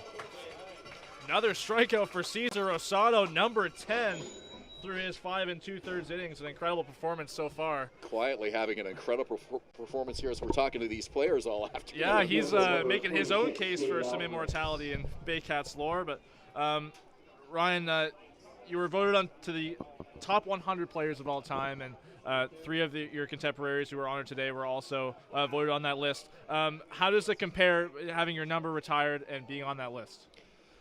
Being on that list is obviously an honor. It's getting recognized in the 100 years of the IBL. This league's been around a long time. You've seen a lot of good players, ex-big leaguers, minor leaguers, college players, great local players.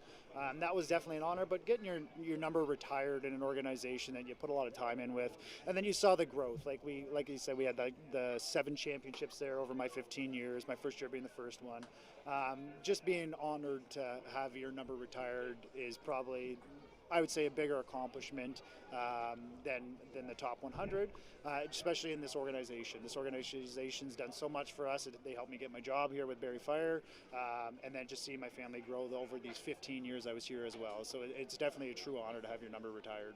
So, and what made you choose number 16? That's going to be a special number now for the Baycats for the rest of their history. Was that a special number for you when you picked it? Well, actually, so when I ended up getting drafted with the Twins, I was at number 12 because Roberto Alomar was my hero growing up at the time. Obviously, not so much now, but he definitely was my hero. But actually, when I came to the Baycats, the number 12 jersey was an extra large, so they didn't feel that it would fit me, and they asked me if I would take another number. And then being in the minors, there was one year where I didn't get to pick my number. It was number 16, so that's kind of how that stemmed from. So I was 16 in the minor leagues. I figured I'd go with it here, and it definitely was a great number. It turned out better for me than number 12, I feel. Interesting. Well, we're talking with Ryan Spataro, the 4th of 4 Baycats legends to have their number retired today, and You retired in 2019 after 6 straight championships. How did you know that 2019 was your time to take a step away? I don't think it was. We had conversations. We were in the high of after winning the championship, and we were back at Adam Hawes's house, who's here tonight, celebrating. And it turned out everyone was coming back to try and get that 7th championship, or 7th, right? I believe it was, to beat Brantford because they had the all-time record, so we essentially tied them. And then after the hangover kind of kicked in, and talking with Angus, we always said that we'd kind of retire together. It was kind of a thing that we had. I was like, dude, I came to the park to be with you guys. I got a lot of my lifelong best friends here now, and that's kind of what that was. So that was kind of a deciding factor. Physically, I still felt fine. I could have kept going. But then kind of COVID hit, the seasons didn't happen. I was kind of holding off a little bit. And then it definitely was the decision, time to spend time with family. My daughter's in cheerleading. They're doing fantastic. And driving there 7 days a week is quite a bit as well. And it's probably time to help my wife out a little bit now. So. 2-0 pitch coming from Rosado to Gus Wilson. It's outside. Kind of reminds me a little of the 6-time NBA champion Chicago Bulls, although they didn't win their 6 in a row like these guys did, but everybody just sort of knew when the time was up. Exactly. After that 6th season, I guess a lot of them knew during the season that was going to be it, but for you guys, it sounded like you had every intention of coming back, but the pandemic sort of threw a little bit of a curveball at everybody there as well, too, and there wasn't baseball here for the pandemic year, of course. I knew it, like GM Matlow, coach, he did also think when he came into this that he was just jumping into what we had going, right? That 6 years, hopefully go for a 7th. That's kind of what he thought he was coming into. And unfortunately, some guys, life, Kyle DeGrace, he ended up having a child. Adam Hawes had a couple kids, and just life kind of took over. As they've always said, this is a working man's league. Some people are kind of developing and developing their careers, and still they're getting married and building families. So it's a little bit tough that way, right? And it just seemed like a good time when there was a large chunk of that core that we had, and that was something I prided myself on, was that clubhouse and making sure everyone was one cohesive unit. Like everyone was always invited to the functions. Like we were a team, definitely a team. We're like a single unit, which was good. It's definitely tough on those guys. Everyone had the tough decision to call it quits, because this has been your lifelong dream of doing, right? Is playing baseball. So in your 15 years as a Baycat, who do you think was the toughest pitcher that you had to face? Toughest pitcher? Ooh. Well, I remember the first years, it was definitely Paul Spoljaric. Yeah. Right, you got an ex-big leaguer, left-hander. I'm a left-hander, so it was tough. I feel like he probably dominated me most of the time, but I did get him in that final series there. I ended up hit a home run off of him and ended up with a couple hits. But he was definitely a rival that I struggled with, obviously, because it's a phenomenal pitcher, right? But over the years, sometimes there was guys even like Stefan Strecker, who from Brantford, who was always tough. He just kind of that crafty righty, right? A lot of movement on that ball and just trying to stay back long enough to be able to put good contact in it. So 2 runners on here for Cesar Rosado. He'll have to face the dangerous power hitter Nick Burdett. This is another guy I used to play against here. Yeah. I was saying before the game, very fitting that you guys had this pregame ceremony in a game against Brantford, who was, they won 6 championships, 4 of them they beat you guys, and then 6 after that were the Baycats wins. So very fitting against a rival for you guys. Yeah, for sure. It was definitely like a monkey off our back when we finally beat them. I think we lost 4 or 5 straight to them in the finals there. The worst one being that last year before we went on our streak, where we were up 3-0 on them, and then they ended up winning 4 straight, unfortunately. 2 teams with very rich legacies, with their championship streaks, and you're right, kind of cool that they're both here, just the way the scheduling worked with them both being on the field here today. Absolutely. Well, Cesar Rosado as his first real serious jam of the afternoon after cruising right along, and 3 base runners here now with 2 out in the inning. Yeah, so Andrew White's going to have a bit of a chat with them, making a first mound visit of the day. Bases loaded now after a walk and a hit by pitch there to Nick Burdett. Andrew White's another player that I actually got a chance of playing with. He was a reliever for us for years there, and then I think he played a couple of years in Kitchener after. What was Josh Matlow like as a teammate, as a player when he was here? He was a great teammate back in the day. We shared the outfield together. There was a couple nights where I believe he slept at my house after some shenanigans downtown Barrie, as we did when we were younger. But he pursued some of his dreams. I believe he went off to another league there and gave it an opportunity and worked hard. And obviously he came back and built a successful business there with the Seed Giant. And it seems he's doing an amazing job running this program now. Thank you, Jeffrey. Obviously, it would have been nice, obviously Dave Mills, and they did an amazing job at promoting us and doing all that stuff, but just kind of seeing what Josh has done now it's kind of crazy, like with the social medias and stuff. It'd be really nice, like the new scoreboard you got, and it seems to be, if we held on for 5 more years, you kind of would have got all this extra stuff, which would have been super cool. But definitely Millsy did an amazing job over the years, and Gary Calvert, Marley, right? So. Well, we were talking to Brad and Jeff about the way the media has changed here in Barrie over 25 years before we even had broadcasts or social media or anything. I mean, a lot of it was newspaper. Do you have like newspaper clippings of some of those big games that you had that maybe you were able to frame or put on display? For sure. You always run into some fans that they tend to bring the clippings in, and it's nice to see them. Like, sometimes you might miss them. My mom was always very good at it. Fortunately, my wife is very diligent. She was able to do a scrapbook for myself with all these old articles and stuff, and it's something I can look back at, and my kids can too, because they were a little bit younger when I did start, and now that they can kind of go back and see, and they say, Dad, you were kind of a big deal, and it's kind of cool. Well, a huge 11 strikeout there for Cesar Rosado to get out of it, ends up striking out the side. Still 3-0 Baycats. Ryan, thank you so much for joining us. Really appreciate your time, and congratulations on such a huge honor. Thank you very much. It's always great coming back to the park. Thank you. Well, 3-0 Baycats. We head to the bottom of the 6th inning. You're watching Baycats TV and Rogers TV in Barrie. Visit Alliance Billiards and Sports in the northeast end of Barrie. A fun, friendly family environment offering pool, darts, karaoke, and live entertainment. Enjoy a large variety of delicious food and drinks on the patio. You'll come as a stranger and leave as a friend. From basic to cosmetic dentistry, Smiles on Essa Dental has all your dental needs covered to knock your oral health out of the park.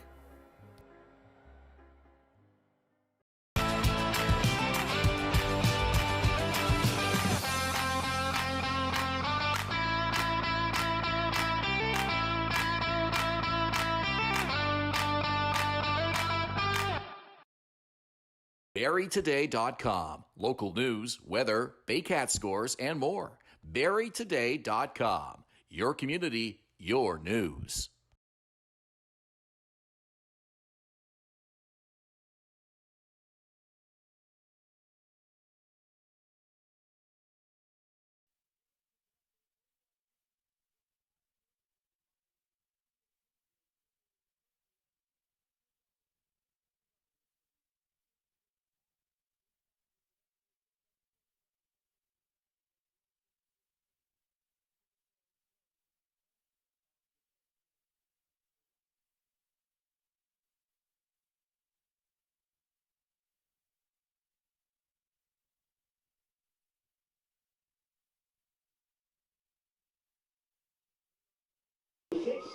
Designated hitter number 29, that's Julius.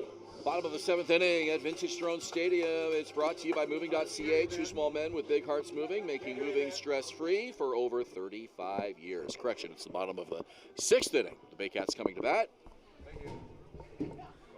Malik Williams to lead it off for the Baycats, and then Hayden Jaco and Carson Burns here in the bottom of the 6th. Huge jam that Cesar Rosado got out of in that top of the 6th inning while we were talking to Ryan Spataro, and great conversations today with all 4 honored members. There's a deep drive to right field, but it's going to hang up. Coming in for it is the right fielder. That's first out of the inning. It's David Alvarez with the catch in right field. Almost wish we could keep the visit with the Baycats alumni players going the way that Cesar Rosado was going on the mound out there as we were chatting with them, but unfortunately gave up his first hit of the game to David Alvarez in that 6th inning, and then Red Sox loaded the bases, but Rosado still able to strike out 3 in that 6th.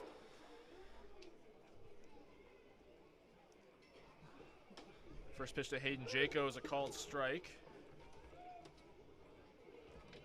Gregor Farquharson Had some struggles in this game, gave up a sacrifice fly to score the third Barrie run in the last inning. And he's up against who is now the IBL's leader in batting average as of today, Hayden Jaco. This has turned out to be a pretty good pitcher's duel here between Gregor Farquharson and Cesar Rosado. Popped up, shallow right field towards the right field line. It's the second baseman, Jarrett Lupton, to make the catch. 2 down.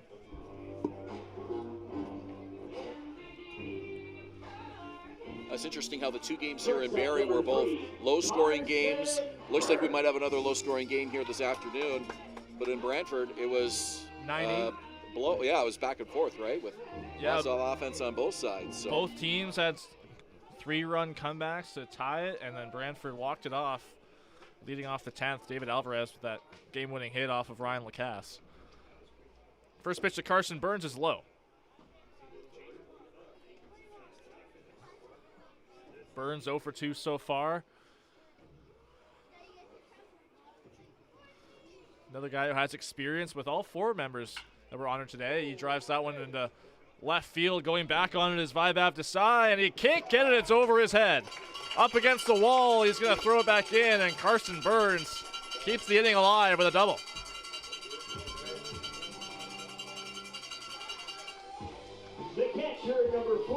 First hit of the game for Carson Burns, moving down to the 7th spot after having last couple of games at number 2 spot in the order.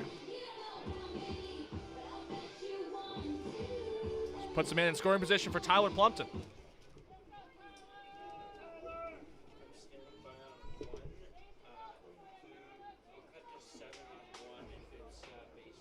Well, Isaiah Ramos has a ball in his hand in the Brantford bullpen. Hasn't started throwing yet, but he might be the second pitcher that we see this afternoon. We saw him here on Wednesday evening as well when the Red Sox were here last. Saw a little bit of action in the Barrie bullpen in the course of the last inning, but nobody's throwing anymore. 0-1 pitch to Plumpton is high. Somebody has parked their vehicle right on the other side of that Brantford bullpen, and that's a dangerous spot to park. I'm actually surprised. That's the first time I've ever seen a vehicle there before. Well, especially with the winds blowing the way they are, that's even more dangerous. Ground ball to short. Burns cuts in front of it. Gus Wilson with a throw into first, in time to get Plumpton retiring the side.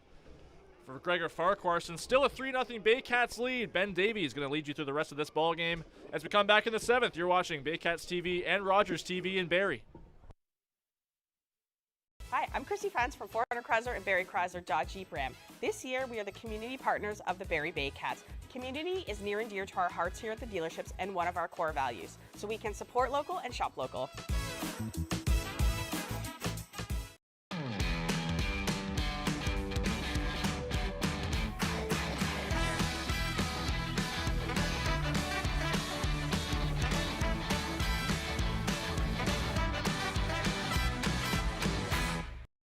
The only North Barrie Market, your go-to for homemade meals, catering service, and the freshest locally sourced meat. Get ready for an unforgettable barbecue experience with Barrie Best Barbecue coming soon. All at North Barrie Market, 580 Bayfield. Moving.ca. For all your moving needs for over 35 years, Moving.ca. The original 2 men who just happen to be small, who make moving stress-free. 2 small men with big hearts moving. We always have a big heart for you at Moving.ca. From basic to cosmetic dentistry, Smiles on Essa Dental has all your dental needs covered to knock your oral health out of the park.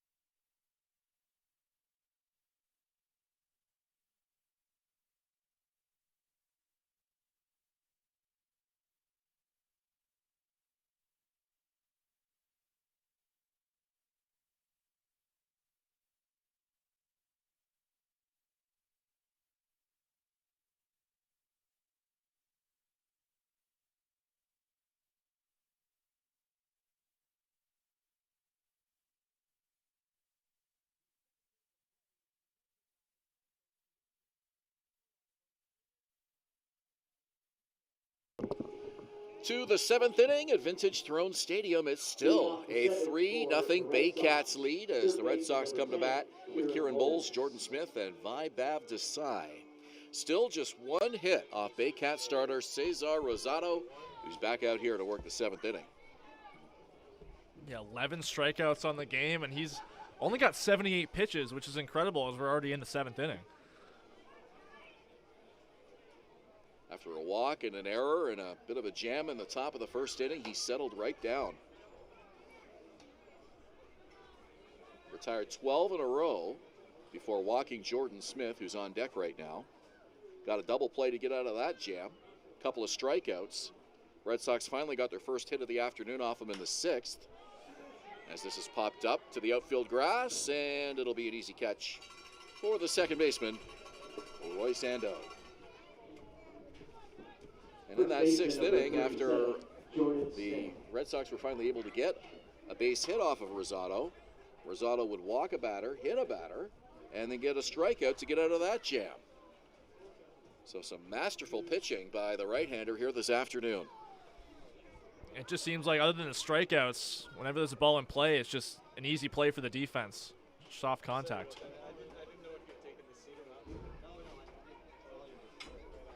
It's really been a good pitcher's strike zone as well, too, today on both sides.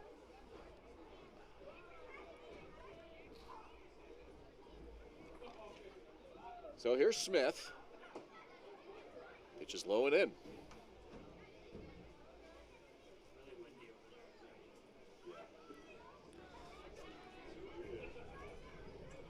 Seems like the wind's starting to pick up out in right field, going from right to left. It was coming in further from center field earlier in the game. Lots of hats, jackets, hoodies, and even a few scarves on fans here this afternoon as the temperature really has dropped and the wind has made it feel even chillier. We had a game time temperature of just 14, which for a Sunday afternoon in June isn't really all that common.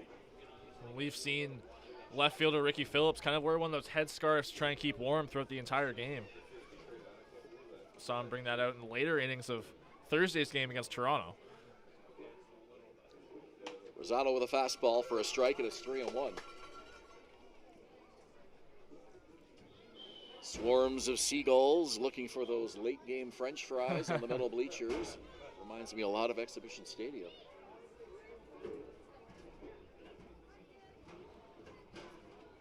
See, this is about the point in the game where that half-eaten food gets left on the benches. Yeah.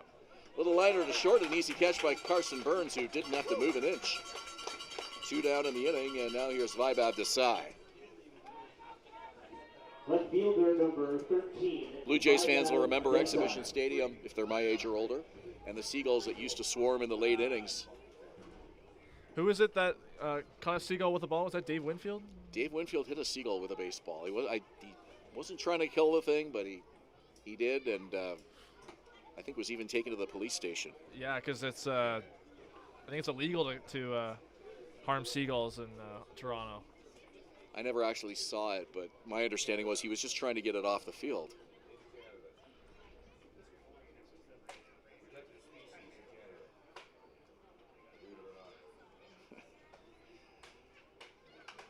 Randy Johnson, of course, with the most famous seagull incident in Major League history. Yeah. Bird flew right in front of one of his fastballs. I'm sure he felt horrible about it, but that's just one of those. It happened last year in an outfield warm-up in Seattle, I believe. It's one of those weird things. We don't see a lot of seagulls here at this park. No, we don't. Not like today. Yeah. It's funny, I mentioned Dave Winfield. He later became a Blue Jay. That's right. Which is, not sure if that's ironic or just coincidence, but. This city has a lot of seagulls, but they're mostly down by the lake, and we're Yeah. pretty far from the lake, so we're known more for the mosquitoes than the seagulls here at Vintage Throne Stadium. Well, he wouldn't have been able to harm them in the dome when he was playing for the Blue Jays. I think my funniest bird incident that I can remember was when a bald eagle landed on Canadian pitcher James Paxton during the national anthem. I remember that. It was that was incredible. It was funny how the eagle found that one Canadian on the field. Yeah. And I think it was the U.S. anthem that was being performed because they have this bird release, right? And the eagle landed on James Paxton, who was standing in the outfield. High and outside, the at-bat will continue 3-2. Still a pretty solid crowd today. Maybe the best crowd of the season. Really good crowd. Hoping Cesar Rosado can get his team-leading 5th win of the season. He's a perfect 4-0. Trying to finish off his 7th inning of work here today. Desai waggles the bat as Rosado looks in. Now comes set. Here's the 3-2 pitch. Strike 3 call. Another 3-up, 3-down inning for Cesar Rosado. And the Baycats still up 3-0 as we head to the 7th inning stretch here at Vintage Throne Stadium. From basic to cosmetic dentistry, Smiles on ESSA Dental has all your dental needs covered to knock your oral health out of the park. The Collingwood Brewery at 10 Sanford Fleming, producing delicious lagers, ales, and seltzers since 2014. The proud home of the Baycats Brew. Check out their retail shop and tap room, and select products at the LCBO, beer store, and grocery stores. Cheers, and go Baycats!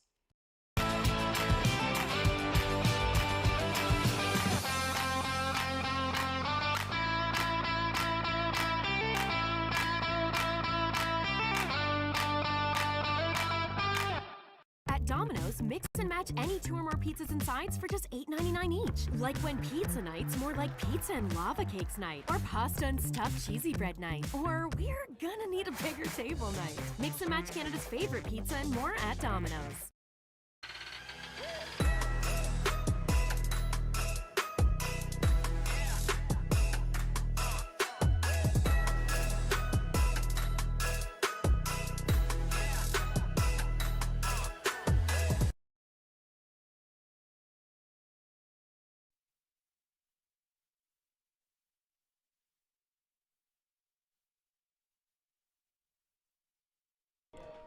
Welcome back to the bottom of the 7th after stretch time at Vintage Throne Stadium. And the 7th inning is brought to you by Psycho Solutions. Full automotive service from headlight to tailpipe.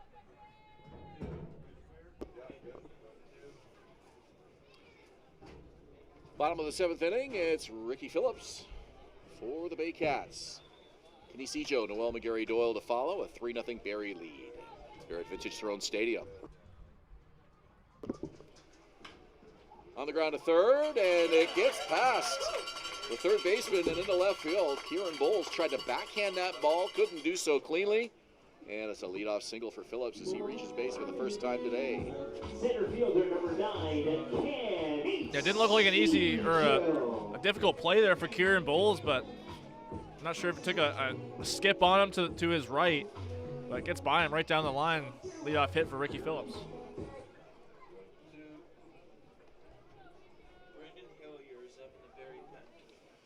So we're back to the top of the order as Kinesijo gets his 4th plate appearance of the game. That gives you an idea how efficient Farquharson has been here today as he checks on the runner, Phillips.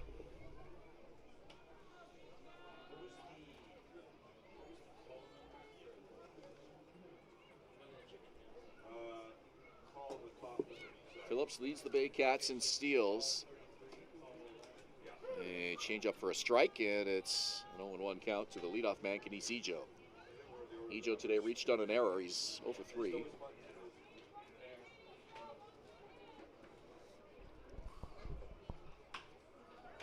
And that one is through into left field for a base hit.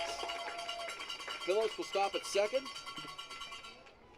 Ball under the ground, under the glove of shortstop Gus Wilson on the ground. Back-to-back hits here, and Noel McGarry Doyle will come to the plate. Yeah, Wilson didn't really have to go that far. He was ranging, as far as he could to his right. It just got under his glove. Almost looks like he went through his legs, and this might be it for Gregor Farquharson.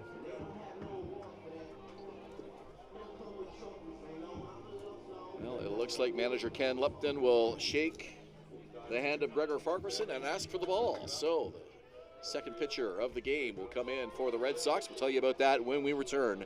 It's a 3-0 Baycat lead in the bottom of the 7th. You're watching Baycats TV and Rogers TV Barrie.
Noel McGarry Doyle to the plate with 2 on, nobody out here in the bottom of the 7th inning. Baycats looking to add to a 3-0 lead.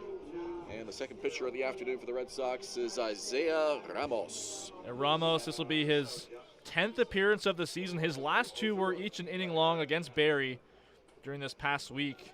All clean innings, gave up 2 walks and had a strikeout in the last one here on Wednesday night. But he's in the jam with 2 on, and dangerous Noel McGarry Doyle up. Runners fake to go, and it looks like they might have him picked off as the throw is made. As we're in a rundown here on slipping is Phillips. They tag him for the out, and heading up to second is Kenise Ijo. So the double steal was on. They were a little hasty, though. And a good job by Isaiah Ramos to force an out. We saw manager Josh Matlow have a conversation with Noel McGarry Doyle before his at-bat started while Ramos was warming up. I would imagine that might have been a hit and run he was putting on, and Ijo and Phillips are going to be off on the pitch, but backfires on the Baycats. Seemed that the Red Sox knew what they were up to as well. So runner at second now. McGarry Doyle lines it into the glove of second baseman Jared Lupton. Great catch. 2 out of the inning. Ijo will have to stay at second. A tough break for Noel McGarry Doyle. He hit that ball very hard, but seemed like Jared Lupton was just in the perfect spot to make a play on it, and he did. Also, luckily enough for Kenise Ijo, he wasn't too far off the bag to get doubled up. Yeah, good job by Ijo not to get too far off the bag because he wouldn't have had much time to get back. And also a good job to just go ahead and get himself to second base. Once he saw Ricky Phillips was hung out to dry, he just went ahead and took second just to make sure at least one player would be in scoring position. And sure enough, Phillips eventually slipped and the tag was made. So let's see if that translates into a run for the Baycats as Roy Sando comes to the plate. Runner in scoring position, 2 down in the inning. Ramos kicks and deals. It's a fastball for a strike. 1-1. The Baycats are very familiar with Isaiah Ramos, even just the last couple appearances like I mentioned. Something they're not unfamiliar with seeing from him, the lefty.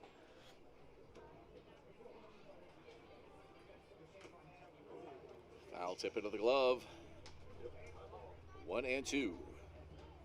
Ramos with an ERA of 7.53. Would love to get some clean innings to try to lower that a little bit. Runner on second, 2 out. Keep in mind, Ijo is still Farquharson's runner in the books. Lupton and Ijo,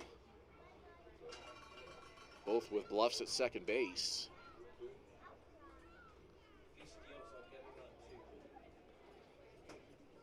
So if Ijo were to score, that run would be charged to Gregor Farquharson, who's already had 3 runs allowed today. Here's the pitch, swing and a miss. Good pitching by Isaiah Ramos, gets a pickoff. A nice play by his second baseman making a diving grab, and he strikes out Roy Sando to end the 7th. Baycats unable to add to their 3-0 lead. We go to the 8th. You're watching Rogers TV in Barrie and Baycats TV on YouTube. The Collingwood Brewery at 10 Sanford Fleming, producing delicious lagers, ales, and seltzers since 2014. The proud home of the Baycats Brew. Check out their retail shop and tap room and select products at the LCBO, beer store, and grocery stores. Cheers, and go Baycats!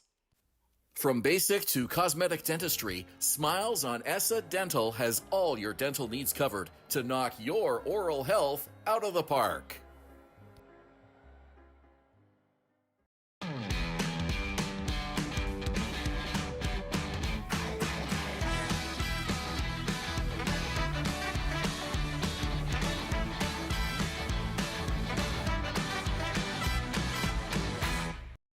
Danielle May Real Estate, supporting the Barrie Baycats and ready to help with all of your real estate questions. What is your home worth? Should you sell now or wait? Danielle is dedicated to your success. The next time you think real estate, think Danielle May. Visit Alliance Billiards and Sports in the northeast end of Barrie. A fun, friendly family environment offering pool, darts, karaoke, and live entertainment. Enjoy a large variety of delicious food and drinks on the patio. You'll come as a stranger and leave as a friend.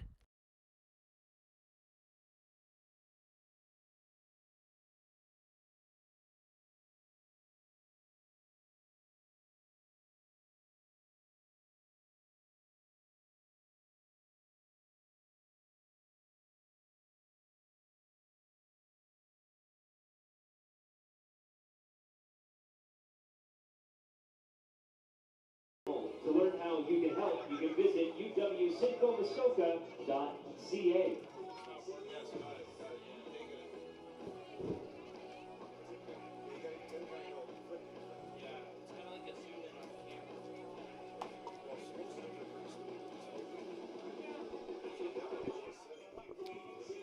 Top of the 8th inning, we're at Vintage Throne Stadium in Springwater Township. The Red Sox down by 3. And they will send up Jared Lupton to lead off the 8th inning. Ethan Paulos, David Alvarez to follow. And they will face Baycat reliever Brandon Hillier. And Brandon Hillier is back on the mound for the Baycats. The second straight game. He closed out Thursday's game against Toronto with an inning and 2/3 performance. Only gave up 1 hit, had a strikeout. Really a strong performance from him to get him back on track. He'd struggled with some blow-up appearances earlier in the season. The Baycat pitchers suddenly have a nice little shutout streak going after beating Toronto 11-0 and 7 shutout innings against the Red Sox here this afternoon. Here's the pitch. It's a roller to short. Burns handles it, makes the running throw, just in time for the outs. Lupton thought he had it beat. He was motioning safe, but that throw beat him by a good half a stride. Yeah, Carson Burns really took all the time he could to get that throw over on the run, and good stretch there from Ryan Rito to ensure the out. Number 38, Matt Torreson. Matt Torreson will be the pinch hitter for Ethan Paulos in the leadoff spot. David Alvarez is swinging the bat on the on-deck circle. Hillier gets a quick out here to open up the 8th inning. And a line drive down the line. It's a fair ball. It's into right field. Noel McGarry Doyle picks it up, makes a throw in, and a head first slide, and in safely is Matt Torrenson with a double. A strong throw there from Noel McGarry Doyle. It looked like a very close play. Didn't really get a great angle of it from the runner, kind of blocking our view of it, but nonetheless, a great hustle double there for Matt Torreson. In a pinch hitting situation, brings the tying run on deck. So the Red Sox looking to break this Baycat shutout inning streak. They get another runner in scoring position.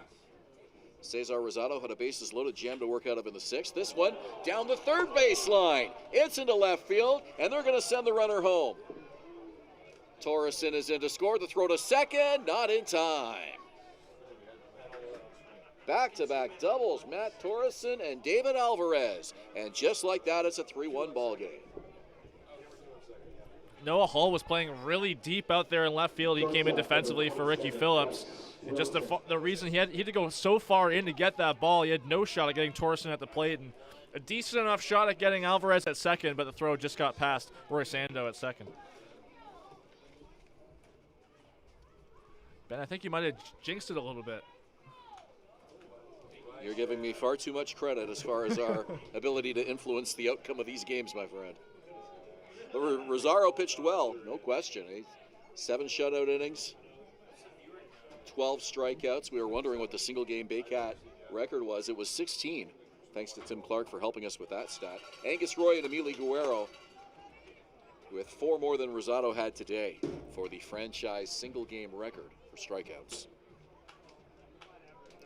Rosado's pitch count was getting close to 100, and I don't think he's pitched more than 7 innings this season.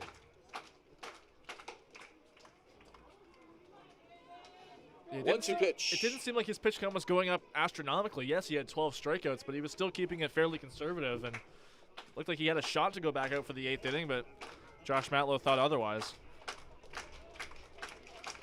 Fans behind Hillier with a 1-2. It's on the ground. Fair ball. Picked up by the third baseman. Long throw across the diamond in time for the out. Runner stays at second. Jaco to Rio. And 2 out in the inning now for Nick Burdett.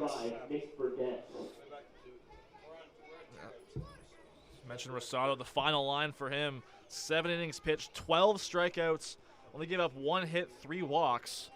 Got to have a couple jams thanks to some crafty work around the plate, but also a double play in the 5th. So for Rosado now, season totals, still just 6 earned runs in 31 innings of work. Brilliant statistics. 5 of the 7 innings he pitched today were ended by a strikeout. And he's in line for his 5th win of the season. Stepping off is Hillier as he looks Alvarez back to the bag. So Hillier got exactly what he needed, a ground ball, and keeping the runner at second base, David Alvarez. 2 outs now. Burdett 0 for 2, and he was hit by a pitch. And that one nearly hit him as well. It bounced up to the plate and past Tyler Plumpton. So to third is Alvarez. Burdett can tie this game with a swing of the bat. It's a 2-0 count to him here.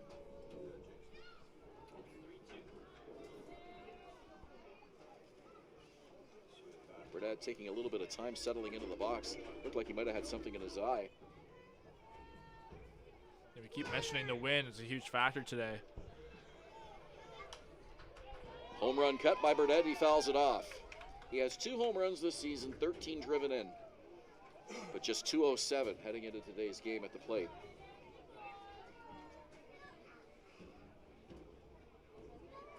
Two outs in the inning. We're in the 8th. Pitch. And it's low. And it's a 3-1 count. And you can tell just from the wild pitch that got David Alvarez over to the third, he's seeing that the pattern from Brandon Hillier can be a bit wild. His release point a bit low in the last few pitches. He's anticipating another opportunity to score. And Veilleux on deck, just as dangerous as Burdett. Here's the pitch from Hillier. It's on the ground to first. Rio takes it on a hop, steps on the bag, and that will do it. So the Red Sox get on the board, and they make it a 2-run game as we head to the bottom of the 8th inning. It's Barrie 3, Brantford 1 on Baycats TV and Rogers TV in Barrie.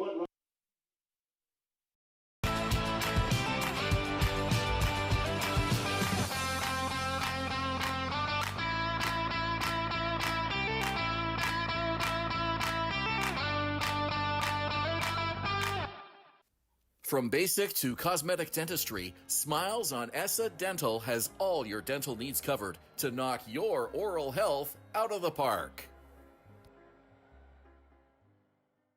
The only North Barrie Market, your go-to for homemade meals, catering service, and the freshest locally sourced meat. Get ready for an unforgettable barbecue experience with Barrie Best Barbecue coming soon. All at North Barrie Market, 580 Bayfield. BarrieToday.com. Local news, weather, Baycat scores, and more. BarrieToday.com. Your community, your news.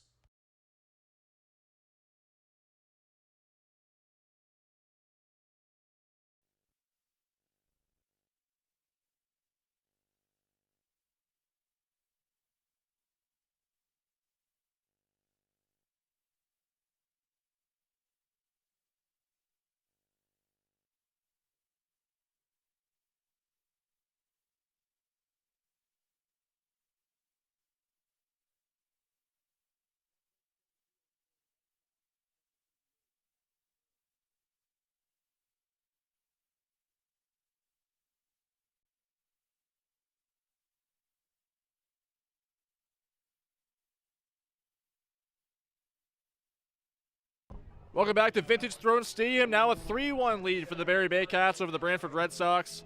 This 8th inning brought to you by United Way Simcoe Muskoka, making poverty unignorable. To learn how you can help, you can visit uwsimcoemuskoka.ca. Ryan Rio doubled and scored in the first. He is 1 for 3 this afternoon. And he'll come to the plate to lead off the bottom of the 8th inning. Face left-hander Isaiah Ramos. Baycats up by a pair. Some insurance sure would be nice. The Red Sox making it interesting in the top half of the inning, getting a couple of base runners on off Brandon Hillier. Rio swings and misses on the first offering, strike 1. Rio really thrives in this reverse split matchup, lefty-lefty. Hit one down the left field line in his hit earlier today.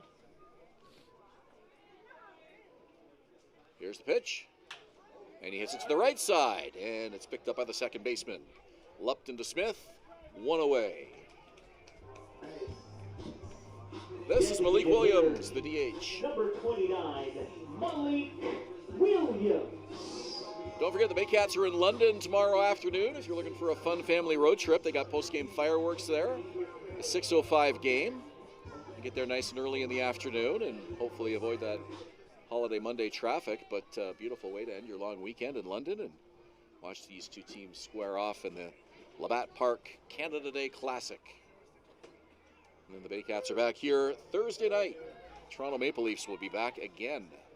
Back-to-back Thursdays, Vintage Throne Stadium. Sam McCoy and Dylan Quinn, I'm told, will have that call for us here on Rogers TV and Baycats TV as my partner here handles PA duties. You have no idea how excited I am for that. I can imagine. I know how excited I was when I got to fill in. It's a great gig. Plus, you won't have to listen to me for 9 innings. Well, not only that, it's Christmas in July on Thursday. So that's true. I'm going to get really festive. Yeah, I was a little disappointed when I saw that because I have a great light-up Christmas sweater that I always wear in December. I've never worn it in the summertime, but would have loved to have worn that on Thursday night, but I have other commitments. So, yeah. Hayden Jaco now with 2 out in the bottom of the 8th inning. Mentioned the Baycats are on the road tomorrow. The Red Sox are on the road tomorrow, too, in Guelph. It's a 2 o'clock start, I believe, at David E. Hastings Stadium. Yeah, the Baycats have a Sunday night game in Guelph next weekend. Could be wrong, but I don't think I've seen too many Sunday night games in Guelph. Don't see them at all, really, around the league. Recent years, yeah.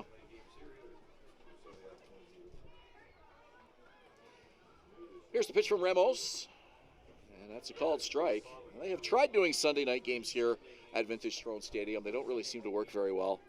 I think at the end of the weekend, everybody just wants to get home. And, of course, Sunday traffic from Barrie to Toronto is just a nightmare. Like, at least when today, Sunday afternoon, you're catching some folks, if they're going south from cottage country, you catch them in the afternoon as opposed to catching them in the evening, because when they leave the park, it might be too late. Well, it won't be bad today because it's a holiday Monday tomorrow, so people are taking that extra day. Here's a throw from the shortstop, Gus Wilson. It's in time for the out, and the Baycats go 3 up, 3 down. So we go to the 9th. It's Barrie on top by 2. You're watching Baycats TV and Vintage and Baycats TV and Rogers TV.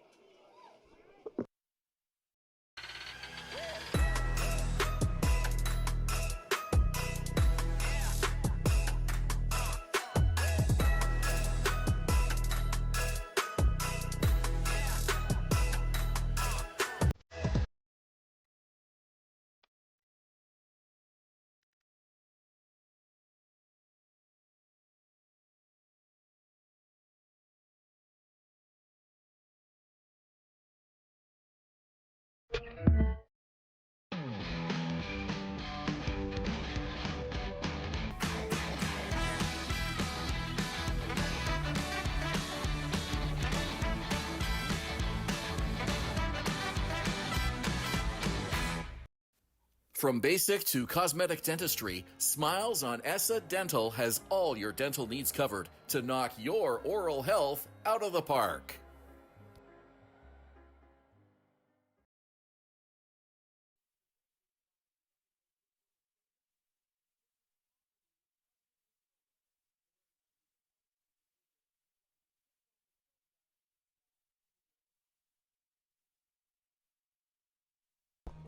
Baycats can close it out here, up 3-1 with Brendan Hillier on the mound. This top of the 9th inning. It's brought to you by United Way Simcoe Muskoka, making poverty unignorable. To learn how you can help, you can visit uwsimcoemuskoka.ca. Red Sox got a run off Hillier in the 8th. They'll need at least 2 here in the 9th to keep this game going. Jeremy Veilleux, Kieran Bowles, Jordan Smith will face him here in the top of the 9th inning. Veilleux 0 for 3, 3 strikeouts. Fouls that back to the screen. And Kieran Bowles coming right after him. He's had 2 strikeouts as well. Just incredible performance, like we mentioned, from Cesar Rosado. 7 innings, 12 strikeouts. Strikeouts have been a problem for Veilleux this season. He had a team-leading 19 on the Red Sox coming into today's game, so add 3 to that. 22 on the year now, but a .290 average.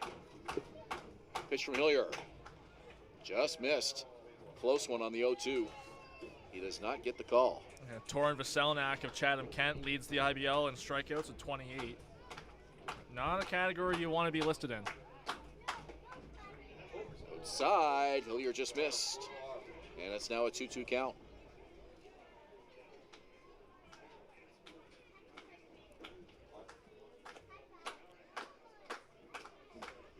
Here's the pitch from Hillier. And it's hit on the ground and through into left field. Bayou is aboard. And that couldn't have come at a better time for the Red Sox. As he breaks out of his 0 for 3 with a single to lead off the ninth, and Kieran Bowles, the tying run, will come to the plate. Hillier does not have a save yet this season.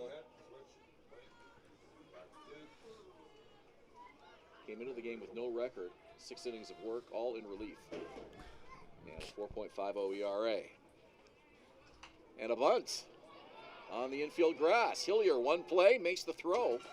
They get the out. A little surprised seeing a bunt when you're down by 2 runs, but they get the runner over and trade it out to get Bayou to second base. Yeah, very odd strategy there, especially because Kieran Bowles is a guy that IBL teams had an issue getting out or not having him reach a 408 on base percentage coming into today. Well, you got the bottom of the order here too. Jordan Smith, Vibav Desai, and Jarrett Lupton. So an interesting call by the Red Sox manager, Ken Lupton. And all 3 of those players are hitless today. Jordan Smith, the only one of those bottom 3 to reach today. He walked in the 5th inning, but was later put out on a double play that ended the inning. Seems like an expensive out to give up when you're down by 2 runs. Fouled off to the right. Brad Grieveson, as we look over that way, is throwing in the Barrie bullpen, so if Brandon Hillier can't close this one out, it'll be up to Brad Grieveson. I mean, the one thing by advancing the runner, you stay out of the double play. I guess there's that. But the tying run is still at the plate. Hillier checks the runner, 0-2 pitch on the way, and it's off the inside of the bat and fouled.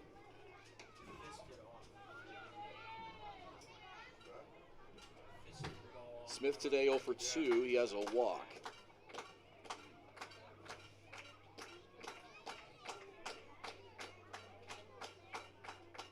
Pitch from Hillier.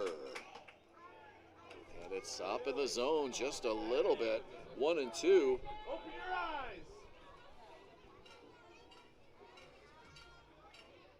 Yeah, no hold for Bayou at second base with 1 out here. It's got a pretty good lead.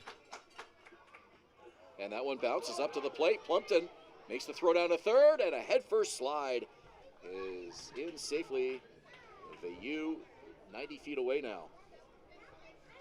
That's the second wild pitch by Hillier today that the Red Sox have capitalized on. He had one in the 8th inning that got David Alvarez to third, but he ended up stranding him at third.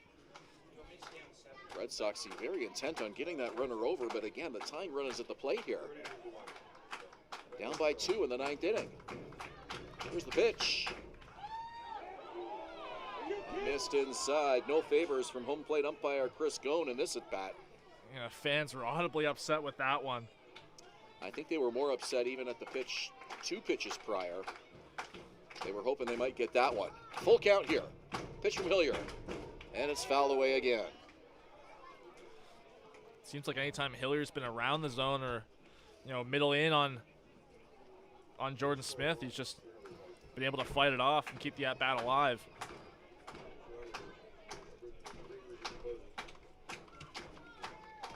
Hillier deals. And it's high ball 4. And this is where the head games can kind of start to come into play a little bit here, as Hillier perhaps thinking that he had struck him out maybe even twice.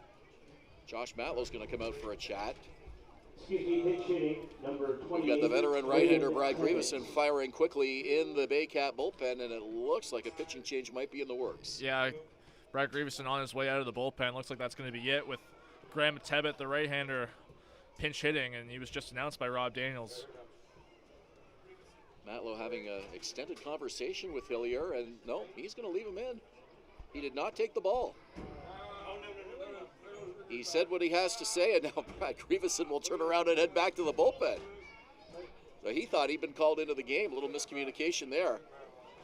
Wonder what Brendan Hillier had to say to Josh Matlow to convince him to not take him out there. This is a huge spot for him. Not something that he's faced in quite a while. It hasn't had a save yet this year. Might have changed his mind because if Matlow thought he was going to get the ball. Here's the pitch. And it's popped up. It's up behind. And it's off the roof.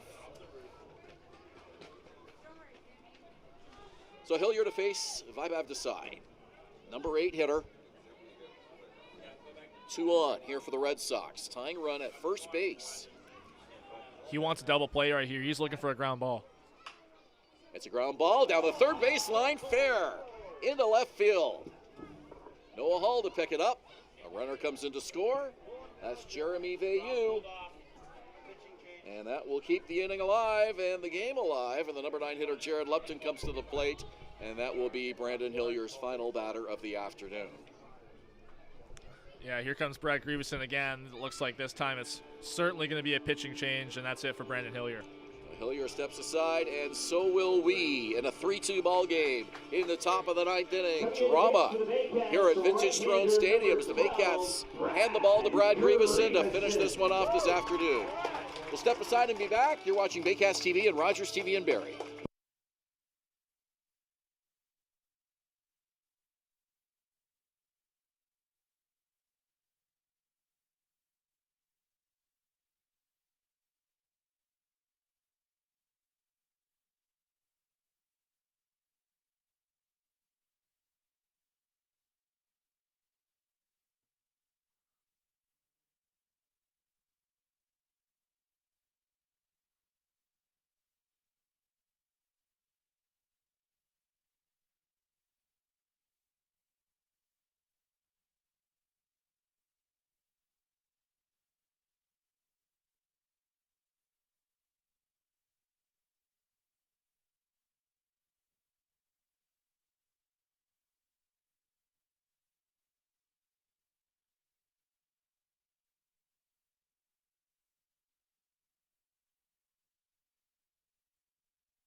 Brad Grieveson is at the plate. Runners at first and second.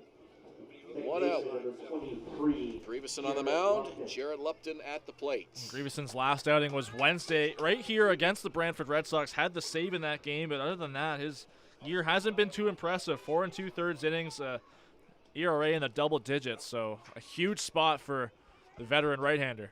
Tying run in scoring position. Grieveson's first pitch hit on the ground. Slow roller to Burns. He has one play, running throw to first in time. Runners advance, but the Baycats get that all-important second out of the inning. Center fielder number 38. I'm sure a huge sigh of relief there for Brad Grieveson and the entire Baycats infield. If that ball was hit harder, that could have been a game-ending double play, but just a little short roller to Burns. He had to make that throw on the run. Well, I'm sure Burns would have loved to try to turn 2 there, but it just wasn't going to be possible, and give him credit, too, for quick thinking on his feet, not trying to force something at second base that probably wouldn't have happened. He gets the sure out, 2 in scoring position, though, and we're back to the top of the order. Pitch gets past Tyler Plumpton. It goes to the backstop, and the tying run will score.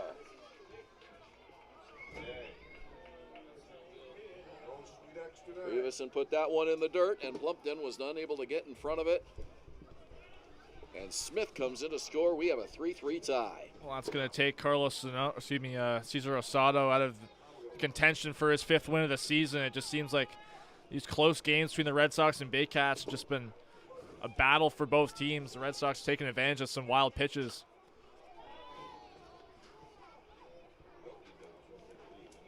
Count 1-1. Matt Torrenson came on in inning. Ethan Paulos started the game in center field. Pitch from Grieveson. And it just missed off the outside part of the plate. Yeah, 2-1. Torreson doubled and scored in that 8th inning and kind of got this whole rally started if you go back to that 8th inning. Outside again, 3-1. This inning started with a single by Jeremy Veilleux. He advanced to second on a sac bunt by Kieran Bowles, which we questioned at the time. It all worked out for the Red Sox, though, as Veilleux stole third. A walk, a single by Desai. Now a walk to Torrenson, and that'll keep the inning going. Runners on the corners, 2 out. And here's number 2 hitter, David Alvarez. Yeah, probably the most dangerous hitter in this lineup for the Red Sox against the Baycats. He went 4 for 6 in that Sunday comeback in Brantford. Back up the middle into center field. And the Red Sox get their first lead of the game. It's 4-3, an RBI single by David Alvarez. Desai is in, the 4th run for Brantford.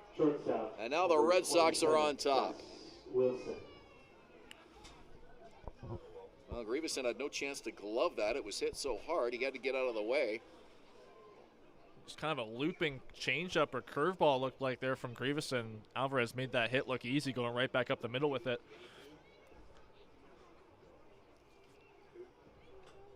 Swing and a miss. The 8th Red Sox to bat in the 9th is Gus Wilson. It's pretty wild. Cesar Rosado only gave up 1 hit in his 7 innings. In the last inning and 2/3, Red Sox put up 5 hits on Baycats relievers. Yeah, this is not a game that the Baycats wanted to lose after a performance like that from Rosado. They'll have to come from behind here in the bottom of the 9th. Even further to that, you have a game on the road tomorrow, so you're using the bullpen already more than you would like to if you're Josh Matlow. No balls, 2 strikes. Pitch from Grieveson. Swing and a miss. It's a strikeout for IMP North, but the damage is done as the Red Sox get 3 and turn a 3-1 deficit into a 4-3 lead. We go to the bottom of the 9th, bottom third of the order due up for the Baycats when we return. You're watching Baycats TV and Rogers TV in Barrie.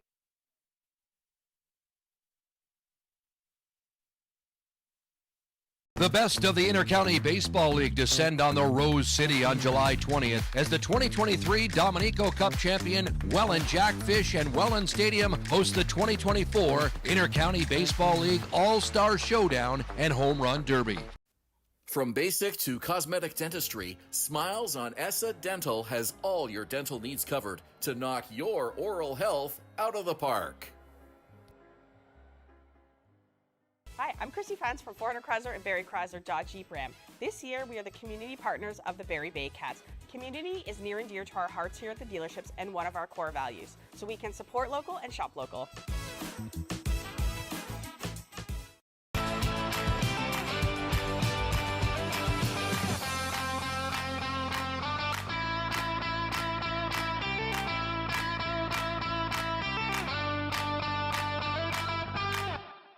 Moving.ca. For all your moving needs for over 35 years, Moving.ca. The original 2 men who just happen to be small, who make moving stress-free. 2 small men with big hearts moving. We always have a big heart for you at Moving.ca. Bottom third of the order for the Baycats in the bottom of the 9th. It's do or die, and Carson Burns, Tyler Plumpton, and Ricky Phillips will try to rescue this one tonight for the Baycats, now trailing 4-3. Burns thought about bunting. That pitch was in tight. Darts out of the way, but he offered at it, so it's strike 1.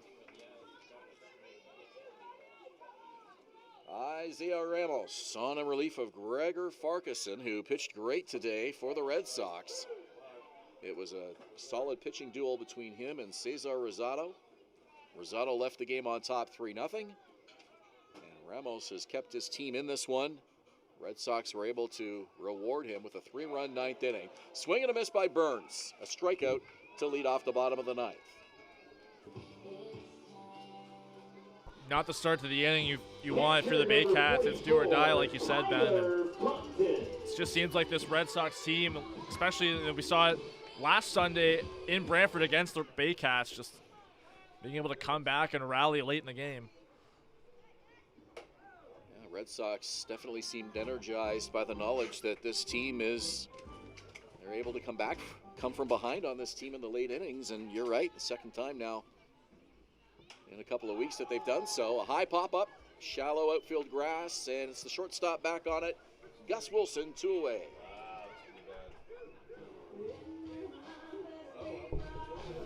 Left fielder number 28, Noah Hull. Baycats bats have been quiet since the 7th. The last Baycat to reach was Kenise Ejo. Phillips and Ejo had back-to-back singles to lead off the 7th, but they were unable to score. Phillips was caught stealing in kind of a double pickoff play. Ejo got to second, but could get no further. This one hit weakly in front of the plate. The throw over, it's in time for the out, and the Red Sox win. Jeremy Veilleux with a good strong throw down to Jordan Smith, and that will do it as Isaiah Ramos and the Red Sox prevailed this afternoon by a score of 4-3. You can see just how pumped this Brantford Red Sox team is to come away with this win. A 3-run 9th inning to take their first lead of the game. Handshakes on the field, high fives, and just the contrast of disappointment for Josh Matlow's Baycats. And a game that started with the pomp and circumstance of honoring the 4 Baycats legends today with the number retirements, just couldn't get it done late in the game. Big win for the Red Sox with 3 in the 9th, turn a 3-1 deficit into a 4-3 lead. They hold on in the 9th, and the Baycats have exactly 24 hours to get ready for their next opponent, the London Majors, tomorrow afternoon at Labatt Park in London. We'll be back here on Thursday night for the Baycats' next home game against the Toronto Maple Leafs. We hope to see you then. Until next time, for Julius Hern, I'm Ben Davy. Good afternoon from Vintage Throne Stadium in Springwater Township.